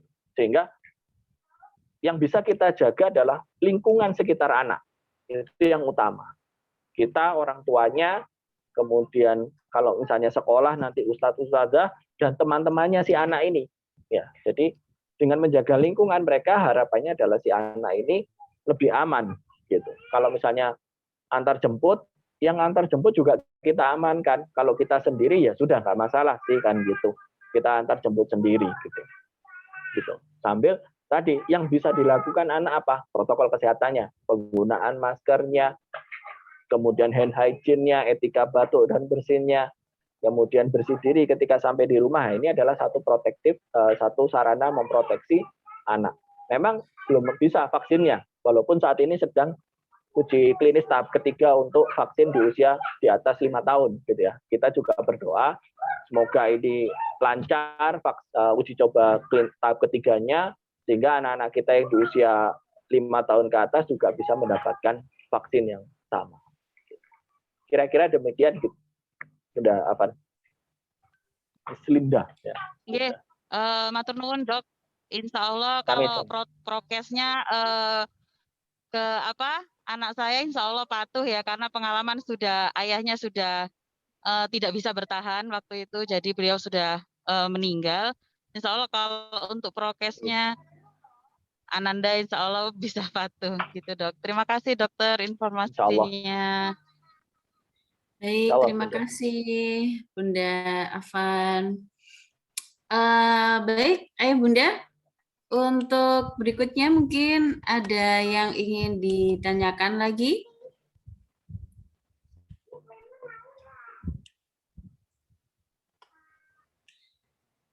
Baik, kalau belum ada MC-nya jadi ingin bertanya ya. Diizinkan ya MC-nya bertanya. Oke, baik. Jadi untuk yang tahun pelajaran kemarin ya dokter ya, mungkin yang sekarang kelas 2 sudah pernah merasakan pertama kali tatap muka di sekolah seperti itu. Nah itu memang persiapan kita Masya Allah luar biasa ya. Gurunya tidak hanya pakai masker plus face shield-nya juga. Baru kali itu kita belajar biasanya 1 jam ngomong di depan kelas itu tetap strong. Nah kemarin 1/4 jam aja rasanya seperti itu, Masya Allah perjuangannya.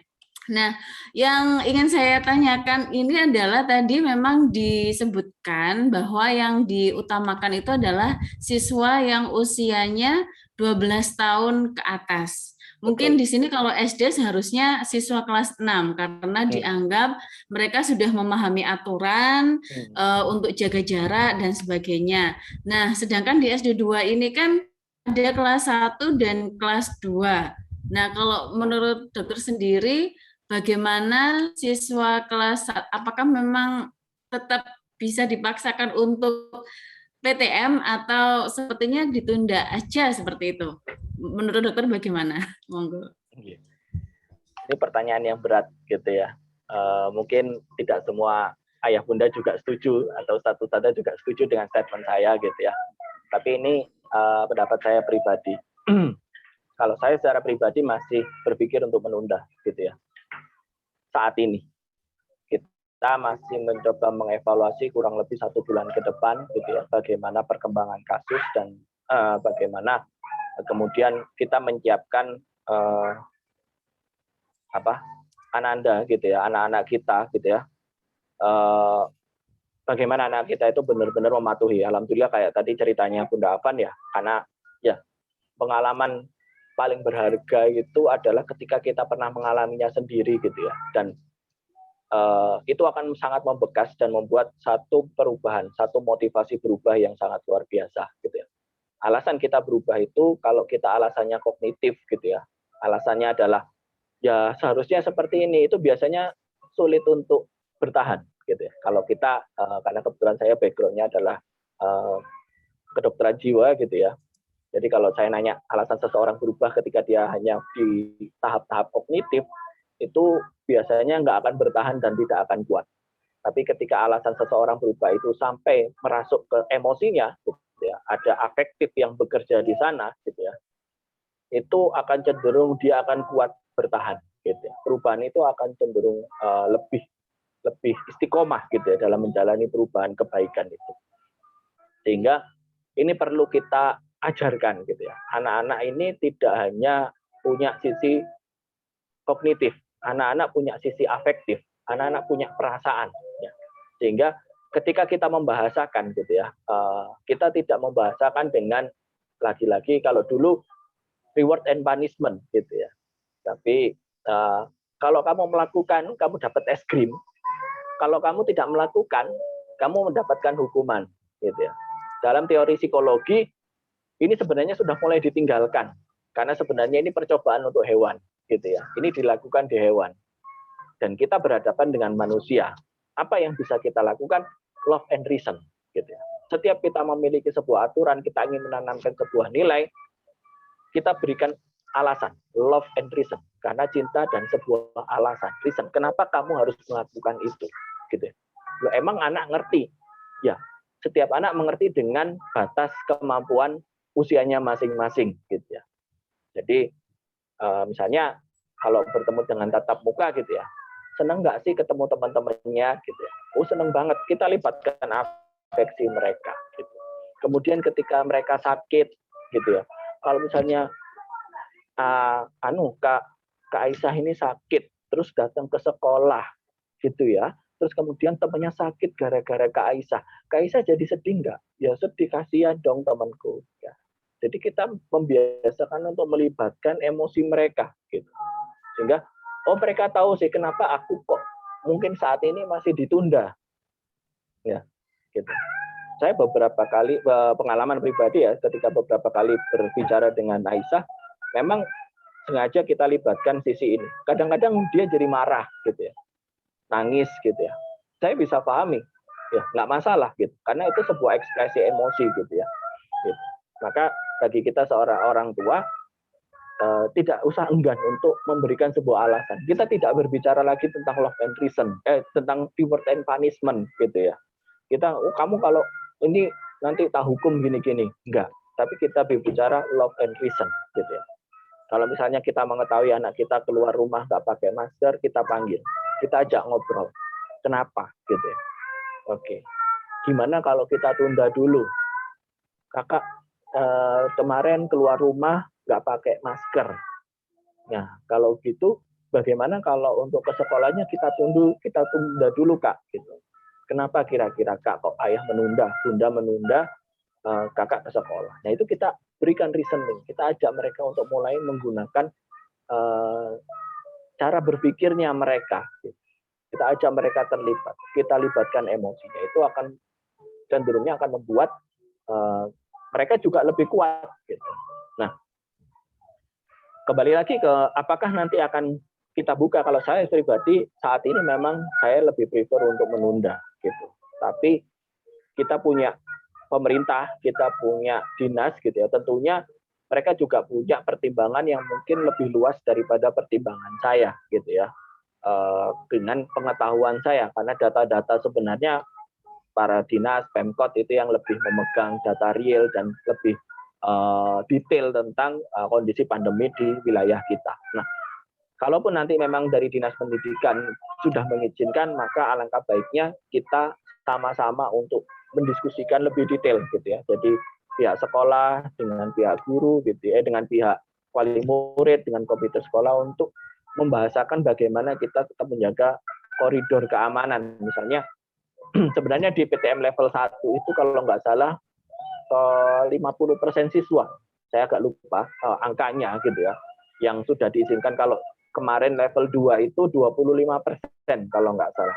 Hanya 25% siswa yang diizinkan pertemuan tatap muka. Nanti silakan dikoreksi kalau aturan dari Dinas Pendidikan seperti apa, barangkali saya salah membaca. Nah, nanti kita bisa modifikasinya di situ. Mungkin kita start dari lihat ruang kapasitas kelas, kemudian kita ukur jarak yang memadai, ya. Kita bisa start dari 3 sampai 4 orang anak, kita evaluasi dalam 2 minggu. Ada nggak yang habis dari sekolah terus kok jadi demam atau apa dan sebagainya. Itu menjadi sebuah pertimbangan, gitu. Sehingga nanti kalau kondisi itu kita sudah mulai bisa mengendalikan, kita bisa tambahkan secara bertahap, gitu. Jadi mungkin tidak 100% atau dalam 100% persis sebagaimana panduan dari Dinas Pendidikan, tapi kita bisa mulai dari step kecil, gitu ya. Misalnya satu kelas 3-4 orang, gitu. Kita evaluasi bagaimana pelaksanaan tatap muka ini. Seberapa kuat anak-anak ini patuh, dan itu mohon menjadi record, gitu ya, menjadi catatan, gitu ya. Bagaimana pelaksanaan tatap muka itu ada sebuah recording dari sekolah, gitu ya. Dan mungkin bisa melibatkan wali murid, orang tua atau wali murid untuk memantau secara langsung, misalnya jika memungkinkan pelaksanaan tatap muka, mengevaluasi kesiapan sekolah dan sebagainya, gitu. Kadang kalau saya dalam dunia desain grafis, ya gitu. Saya ketika mendesain sesuatu itu saya sering menyebutkan desain saya sudah perfect gitu, sudah sempurna, nggak ada cacat. Begitu dilihat orang lain, loh ini kok kurang miring, ini kok kurang pas dan sebagainya. Nah, sehingga ketika sekolah menyatakan sudah sangat siap, itu bagus dan itu harus dilakukan oleh sekolah.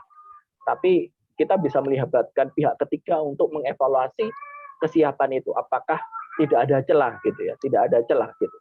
Dan jangan khawatir terhadap celah gitu ya. Dalam arti ada lubang gitu ya. Kalau di dunia IT sebuah website itu dinyatakan tidak akan bisa ditembus hacker adalah ketika ada hacker yang sudah tidak yang mencoba dan tidak bisa gitu. Jadi kalau belum pernah diserang hacker gitu ya, sebuah website itu nggak bisa dikatakan website itu aman gitu. Jadi butuh diserang untuk menunjukkan apakah website saya aman atau tidak. Nah, begitu pula sekolah gitu ya. Ketika menyelenggarakan tatap muka, maka libatkan mungkin ada wali murid yang bisa datang ke sekolah gitu ya. Mungkin memantau sekitar 30 menit di awal atau nanti memantau 30 menit di akhir untuk mencoba melihat celah gitu ya. Melihat celah apakah ada miss gitu ya. Gitu. Ada kesalahan kecil yang mungkin bisa menjadi masukan dan kita menutup semua lubang kemungkinan sehingga nantinya dalam PTM dengan jumlah murid yang lebih besar kita akan jauh lebih merasa aman karena ini sudah dicari nih, cacatku sudah dicari nih sama wali murid. Kalau ketemu sudah kita perbaiki, kita coba lagi, masih nggak cacat nggak? Gitu. Oh ketemu lagi, kita perbaiki terus seperti sampai dalam tahapan yang lebih besar dan mungkin kedepannya nanti kita nggak tahu berapa lama pandemi ini akan berlangsung dan apakah nanti akan ada PTM 100% siswa gitu ya. Meskipun pandemi masih ada, kita nggak pernah tahu, tapi seandainya itu terjadi, kita memang sudah bersiap berjalan ke arah sana. Gitu. Kita sudah mempersiapkan segalanya. Gitu. Kira-kira demikian, Saudara Diana. Gitu. Mungkin jawabannya agak nggak nyaman gitu ya, nggak sesuai harapan, tapi ya ini pandangan secara pribadi. Mungkin kita perlu diskusi lebih jauh mengenai detailnya. Seandainya memang dari dinas sudah mengizinkan, saya juga sangat berharap Aisyah gitu dan teman-teman untuk bisa ke sekolah lagi gitu ya. Bahkan adiknya yang sudah mau SD nggak pernah ketemu sekolahnya, nah gitu itu kan nanti jadi apa gitu ya, anak SD tapi rasa TK kan gitu ya. Seperti itu. Tapi ya bagaimana lagi saat ini pilihan kita adalah safe dulu gitu ya, aman dulu, setelah itu baru nanti kita ke tahap berikutnya tentang pelajarannya, tentang pendidikannya dan olah bisop. Baik, terima kasih dokter. Nggih, begitu nggih ya Bunda. Jadi saling mengingatkan dalam kebaikan ya. Kalau tadi dikatakan tentang masker saja kita saling mengingatkan, mungkin juga tentang teknis dalam pembelajaran, penerimaan sekolah saat Ananda datang ke sekolah seperti itu, terus saat kegiatan pembelajaran di sekolah mungkin Bunda bisa mengamati, mengetahui, dan jika ada yang memang kurang dari kami bisa diberi masukan supaya kami bisa memperbaikinya. Oke, masih ada, mungkin kalau ada pertanyaan lagi, saya berikan satu pertanyaan lagi mungkin. Ya, saya Ustazah. Oh, oke, monggo. Ya, Assalamualaikum. Saya mau menanyakan perihal itu dok, vaksinasi, sedikit menyimpang mungkin ya. Menyikapi statement dokter tadi yang perihal vaksin terbaik adalah vaksin dari virus sendiri, terutama bagi orang yang pernah terpapar COVID. Yang mau saya tanyakan, apabila orang itu melakukan vaksinasi, maksud saya orang yang pernah terpapar COVID itu melakukan vaksinasi lagi, berpengaruh enggak dok untuk antibodi yang sudah terbentuk oleh virus ketika orang itu terserang setelah positif COVID? Yang saya tanyakan, pengaruhnya itu lebih baik atau lebih buruk dari virus dari antibodi yang telah ada setelah orang terpapar COVID itu, dok? Itu pertanyaan saya. Terima kasih. Ya, terima kasih. Monggo, dokter. Untuk ini ada satu pertanyaan lagi dari yang resen. Sekalian aja mungkin ya. Sekalian saja, nggih. Baik. Untuk Bunda Kayisa, Assalamualaikum, Dok. Oke, Jadi Waalaikumsalam. terima kasih Ustazah kesempatannya. Ini mau izin nanya, untuk pembelajaran yang selama ini kan sudah daring ya, Dok. Terus habis itu kita mau tatap muka. Sebenarnya itu kan ada plus minusnya ya, Dok ya. Kalau bagi saya ya, plus minusnya itu ya kalau untungnya juga kita nggak repot nganterin gitu kan, Ustadz. Tapi Ya, kalau betul. mungkin kadang-kadang sinyal ini juga kemarin laptopnya kesiram air jadi bermasalah kayak gitu. Jadi ada plus minusnya. Kalau menurut saya sih seperti itu. Nah itu kira-kira berapa persen ya, Dok ya, terhadap pencapaian belajar yang diterima sama anak ini, berapa persen pencapaiannya? Karena saya sendiri juga bekerja dan kebetulan pernah WFH 2 minggu. Saya pikir kalau misalkan untuk diskusi Zoom itu enak gitu kalau menurut saya sih. Zoom itu enak, terus habis itu fleksibel, kita bisa di rumah bisa ngapain aja kan bisa fleksibel. Nah itu kalau menurut dokter ya, itu gimana sih tingkat efektivitas seorang anak kita ketika Zoom sama ketika tatap muka, Ustadz? Seperti itu. Oke, matur nuwun. Assalamualaikum. Waalaikumsalam. Waalaikumsalam. Udah Kaisa sampai bingung manggil dokter atau manggil ustadz gitu ya. Karena biasanya manggilnya ustadz-ustadzah kalau di sekolah kan. Gak apa-apa Bunda, santai. Baik, yang pertama dari ayahnya Mbak Numa ya. Perlu nggak sih kayak sudah pernah kena vaksin gitu? Kalau jawaban saya perlu. Masih perlu. Karena memang dari beberapa penelitian dikatakan post infeksi, setelah terinfeksi itu ternyata sistem imun itu turun setelah 3 bulan. Menurun gitu ya. Menurun sampai dalam tanda kutip sebenarnya menghilang gitu ya. Loh, kok hilang? Ya. Karena tubuh kita itu sangat luar biasa. Jadi ketika sebuah bagian tubuh itu tidak digunakan, maka sistem tubuh kita akan menghilangkan. Itu sudah alamiah, gitu ya. Sudah sebuah proses alamiah. Nah, tapi tubuh kita masih menyimpan memori, masih menyimpan ingatan tentang bahwa ada virus yang pernah masuk ke dalam tubuh. Sehingga setiap saat tubuh akan bisa memproduksi kembali. Tapi kalau virusnya sudah masuk, gitu ya, sudah berinteraksi dengan tubuh, nah itu menyebabkan akhirnya dia masih bisa terinfeksi walaupun mungkin gejalanya tidak lebih berat. Gitu. Nah, kenapa ada vaksin 1, vaksin 2, kemudian bahkan untuk tenaga kesehatan ada vaksin ketiga, booster gitu ya. Kalau kita ingat dulu ada vaksin buat anak bayi yang usia 1 bulan, 2 bulan, dan 3 bulan, DPT ya kalau nggak salah gitu ya. DPT 1, DPT 2, DPT 3 gitu ya.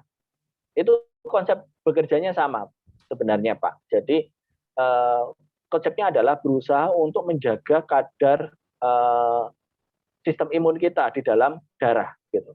Supaya selalu ready gitu. Jadi diberi vaksin itu di-trigger lagi sistem kekebalan tubuh supaya pasukannya tetap dijaga gitu. Sehingga setiap saat virus itu masuk, dia bisa langsung hajar. Oh ini datang, langsung dihajar gitu. Tapi kalau tidak ada, kalau tidak di-trigger, maka ini pasukannya dimatikan. Ya sudah nggak usah diproduksi tentara lagi, ngapain lo nggak ada musuhnya. Nah, caranya gitu. Sama kayak TNI gitu ya. TNI gitu ya. Jadi kalau teman-teman TNI itu tiap berapa bulan itu akan ada drill, latihan. Ditugaskan, dikirim ke hutan dan sebagainya. Itu untuk dijaga kemampuan mereka supaya tetap performance kapanpun mereka datang, itu kapanpun musuh datang, mereka akan siap berperang. Kasarannya begitu, Pak. Nah, kalau TNI itu kelamaan, gitu ya, kalau beberapa, ya ini, bercandaannya saya sama teman-teman, gitu ya. Kalau TNI itu sudah berada di Koramil, ya, di kecamatan, gitu ya, yang kerjanya setiap hari nyapu, bersih-bersih tanaman, gitu ya. Itu TNI-nya jadi gendut-gendut biasanya, gitu ya. Agak obes, gitu ya. Karena sudah nggak pernah latih lagi, tidak ada latihan fisik yang berat dan sebagainya. Itu kalau tiba-tiba ada musuh di situ nyerang gitu ya, wah itu gelagapan pasti. Gitu. Beda dengan yang mungkin satuan khusus gitu ya, Korsat dan sebagainya itu yang mereka memang sudah dipersiapkan dengan sangat luar biasa. Nah, sehingga kalau ditanya apakah sudah pernah positif itu perlu vaksin, perlu, ya, perlu. Tapi tidak perlu segera sebenarnya, gitu ya. Jadi saya baru dinyatakan negatif, saya langsung vaksin boleh, gitu. WHO mengatakan boleh. 1 hari setelah dinyatakan positif, kita ikut vaksin. Setelah dinyatakan negatif, setelah sembuh, gitu ya, dinyatakan negatif, terus besoknya saya vaksin boleh. Ada efek negatifnya? Tidak ada. Tapi eman vaksinnya, gitu. Kenapa? Karena tentara kita sedang banyak-banyaknya. Tanpa trigger sudah banyak. Jadi kayak kita orang Jawa bilang nguyai segoro, gitu ya. Jadi nguyai segoro itu tidak memberikan efek negatif, tapi tidak ada manfaatnya. Nah, kenapa kok dikasih batas 3 bulan? Menurut Dinas Kesehatan, gitu ya, Kemenkes, karena satu, biasanya setelah 3 bulan itu kadar imun di dalam tubuh kita itu turun, sehingga perlu di-trigger lagi, dinaikkan lagi supaya bertahan lebih lama, gitu. Terus yang kedua adalah ketersediaan vaksin yang terbatas, gitu. Negara kita bukan yang benar-benar kaya dan dengan vaksin, gitu ya. Memang vaksin di negara kita sudah banyak, tapi masih banyak yang belum dapat, gitu ya. Jadi terutama dosis pertama, gitu ya. Beberapa daerah itu belum dapat dosis pertama, gitu ya. Masih kecil cakupannya, sehingga ini diprioritaskan yang mereka mendapatkan dosis pertamanya. Baru kalau dosis pertamanya sudah bagus, dosis kedua, seperti itu. Kalau nanti semuanya sudah dapat dosis kedua, memungkinkan dosis ketiga, mungkin nanti akan diberikan dosis ketiga untuk semuanya, kan gitu. Saat ini siapa yang dapat dosis ketiga masih tenaga kesehatan karena mereka memang langsung berhadapan dengan pasien-pasien COVID-19. Diharapkan mereka aman dulu sehingga bisa merawat. Seperti itu, Pak. Jadi sudah pernah positif, perlu vaksin, perlu. Banyak mana manfaat sama mudorotnya? Banyak manfaatnya. Bahkan hampir tidak ada mudorotnya sebenarnya. Mudorotnya cuman kalau terlalu cepat itu menyia-nyiakan vaksin saja sebenarnya. Gitu. Jadi kurang efektif vaksinnya. Lebih baik dikasih jangka waktu 1 sampai 3 bulan. Kalau kita ngikutin aturan Kemenkes, kita ikut 3 bulan. Kira-kira demikian. Oke. Kemudian pertanyaan kedua dari Bunda Kaisah, ya ini pertanyaan yang menarik gitu ya. Jadi lebih efektif mana sih PTM sama daring gitu ya terhadap capaian pembelajaran anak-anak kita? Karena buktinya dengan daring ya kita fun-fun aja kok diskusi dan sebagainya ya gitu masih efektif gitu. Ngapain perlu PTM? Nah ini semoga saya tidak diserang sama ayah bunda yang lain gitu ya. Oke. Nah, kalau kita bicara tentang capaian anak pendidikan dalam hal ini anak usia kelas 1 dan 2 SD itu tidak hanya fungsi kognitif, malah fungsi kognitifnya itu sebenarnya kecil sekali gitu. Jadi saya sangat mengapresiasi bagaimana pihak sekolah memang memprioritaskan bahwa pembelajaran seperti calistung dan sebagainya itu sebenarnya juga fine-fine aja kalau mereka mungkin capaiannya masih kurang saat ini gitu. Karena memang sebenarnya prioritasnya bukan di situ. Tapi kebutuhan anak tidak hanya kebutuhan dalam hal kognitif. Anak juga perlu berinteraksi, membangun sisi sosial kognitif, sosialnya. Kemudian termasuk anak belajar berempati gitu ya.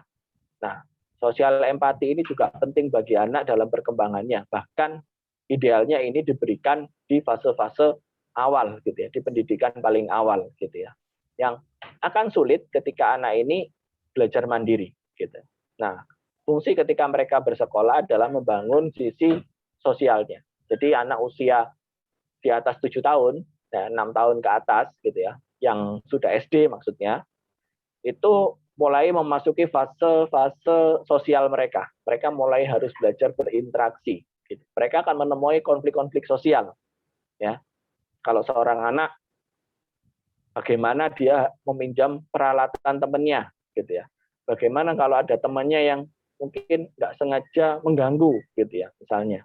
atau mulai terjadi dalam tanda kutip gitu ya, misalnya berebut alat, gitu. Ada konflik nih, konflik sosial. Nah itu mereka belajarnya kalau daring agak sulit, gitu ya. Kalau daring itu agak sulit dan itu dicapai ketika PTM, gitu ya. Jadi kalau terhadap hanya sekedar pendidikan, gitu ya, dalam hari ini adalah kognitif, daring itu cukup. Tapi kalau kita melihat pendidikan anak secara utuh, kita tetap butuh tatap muka. Kita tetap butuh interaksi sosial, gitu ya. Mereka harus ketemu temannya dan mereka harus berkonflik dengan temannya, gitu ya. Jadi seorang anak itu harus berkonflik dengan temannya. Kan kita sudah mulai melihat ya di daring itu anak-anak berkonflik ya kan gitu ya. Rebutan screen share gitu ya. Terus ada yang jangan screen share, laptopku error kalau screen share. Nah, itu kan sudah mulai munculkan konflik gitu ya. Itu sudah mulai muncul konflik, itu bagus buat si anak. Makanya kalau anak saya sudah mulai konflik kayak gitu, saya biarin gitu ya. Bagaimana cara mereka menyelesaikan konfliknya sendiri. Saya nggak mau ikut campur gitu ya. Mereka harus berkonflik gitu. Tapi membangun empatinya agak sulit ketika via daring gitu. Bagaimana melihat wajah temennya yang sedih karena laptopnya error gitu ya, gara-gara perbuatan kita, itu sulit terlihat gitu. Atau bagaimana melihat wajah teman yang sangat menginginkan screen share, bisa screen share, itu agak sulit gitu. Bagaimana melihat wajah dan emosi temannya, kemudian mencoret-coret gambarnya, itu nggak kelihatan gitu. Yang ada di hadapan mereka cuman layar. Kalaupun ada fotonya, kadang fotonya delay, sehingga emosi itu tidak bisa dirasakan oleh si anak ketika mereka berkonflik, emosi temannya gitu, lawan bicaranya itu sulit gitu. Nah, ini hanya bisa dicapai dengan pertemuan tatap muka memang. Dan ini kebutuhan anak, kebutuhan dalam perkembangan si anak gitu.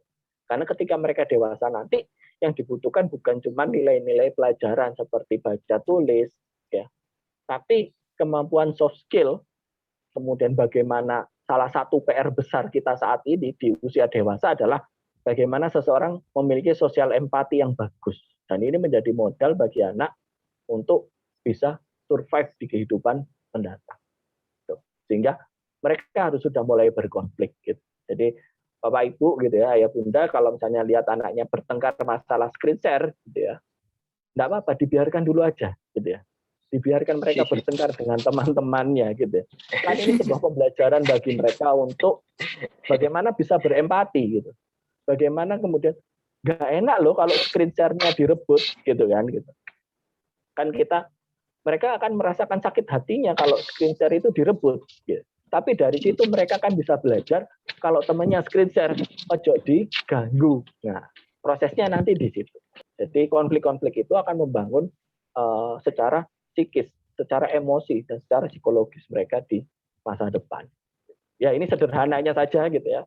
Karena saya mengamati hal-hal ini sekitar 1-2 minggu terakhir gitu ya, ketika mereka mulai berebut jadwal screen share, bahkan si kakak itu, ini kemarin kan kamu, sekarang giliranku, kayaknya sudah ada jadwalnya kapan siapa yang screen share dan seterusnya gitu ya. Saya melihat ya sudahlah, nggak masalah, itu cara mereka menyelesaikan konflik kan gitu, dan silahkan menyelesaikannya, kecuali kalau sudah mulai muncul kegiatan-kegiatan merusak gitu ya, sampai mangkel temennya ngambil sebagainya banting HP, nah oke, baru kita harus ambil peran kita. Gitu. Kira-kira demikian Bunda Kaisah dan Ayah Numa. Padahal saya kembalikan lagi ke Ustazah Diana. Jawabannya. Jadi ini apa namanya dengan penjelasan Dokter Ustadz ya. Dokter Ustadz. Diana, ini Kaisa daftar deh tatap muka sekarang. Oh, Masya Allah. Oh, malah saya kira tadi pada mundur semua. Malah.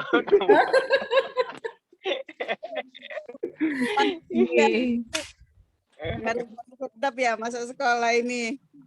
Resikonya lebih besar daripada ininya. Setelah penjelasan, lagi lah daftar Ustaz. Masya Allah. Siap dicatat ya Ustazah Efri dan Ustazah Hasna, guru pengajar kelas 2. Siap menerima insya Allah. Baik, Ayah Bunda, Masya Allah tidak terasa ya, jadwal seharusnya parenting selesai di jam 10 karena materinya sangat bermanfaat dan memang yang sedang kita butuhkan saat ini kita sudah melebihi jam 10 lebih 9. Mungkin untuk closing statement, Dokter, untuk meneguhkan hati para orang tua ini supaya makin tenang dan mantap hatinya menentukan keputusan dan pilihan. Monggo mungkin ada closing statement dari Dr. Zain. Baik, ayah bunda sekalian gitu ya. Jadi menghentikan pandemi ini membutuhkan kerjasama dari seluruh pihak gitu ya. Kita tidak bisa membebankan hanya kepada pemerintah gitu ya, atau kita hanya membebankan kepada sekolah gitu ya. Tapi setiap individu kita ini juga memiliki peran dan tanggung jawab yang sama dalam menyelesaikan permasalahan ini. Sehingga saat ini yang kita butuhkan tadi ya, mungkin salah satu closing statement yang sudah sampaikan di slide saya, yang kita butuhkan adalah pengetahuan. Kita harus menambah pengetahuan tentang kondisi terkini, bagaimana menghadapi pandemi ini, kemudian bagaimana virus ini bekerja, gitu, sehingga kita punya cara untuk menghindari atau melawannya, gitu ya. Tapi yang juga dibutuhkan jauh lebih dari itu adalah kepekaan dan kepedulian terhadap sesama, gitu ya. Jadi saling mengingatkan, pihak guru mengingatkan para ayah bunda juga mengingatkan pihak sekolah, gitu ya, untuk bekerja sama dan kita bisa mendapatkan hasil yang terbaik dalam kondisi pandemi ini. Kebutuhan anak bukan cuma hanya masalah akademik gitu ya. Kebutuhan anak sangat banyak. Bisa jadi salah satunya adalah rasa aman. Gitu. Kalau mereka merasa tertekan ketika harus PTM ya, kita bisa menunda gitu ya. Tapi rasa aman itu jauh lebih dibutuhkan anak saat ini gitu ya, dalam perkembangannya. Kalau nanti mereka sudah aman, mereka baru bisa belajar dengan baik. Wallahu bishawab. Saya kembalikan lagi ke Ustaz Lahdian. Baik, terima kasih Dokter dan Ayah Bunda semuanya. Karena memang sudah lewat waktunya, kita akhiri kegiatan parenting pada pagi hari ini. Juga semoga membawa berkah manfaat untuk kita semua. Semoga kita semua selalu sehat dan tetap berikhtiar untuk sehat. Gitu nggak ya? Baik, kita akhiri kegiatan parenting pada hari ini dengan istighfar, hamdalah, dan doa penutup majelis. Astagfirullahaladzim, alhamdulillahirabbil alamin, subhanakallahumma wa bihamdika, asyhadu an la ilaha illa anta, astaghfiruka wa atubu ilaik. Assalamualaikum warahmatullahi wabarakatuh. Waalaikumsalam warahmatullahi wabarakatuh. Makasih Ustazah, makasih Ustadz. Sama-sama.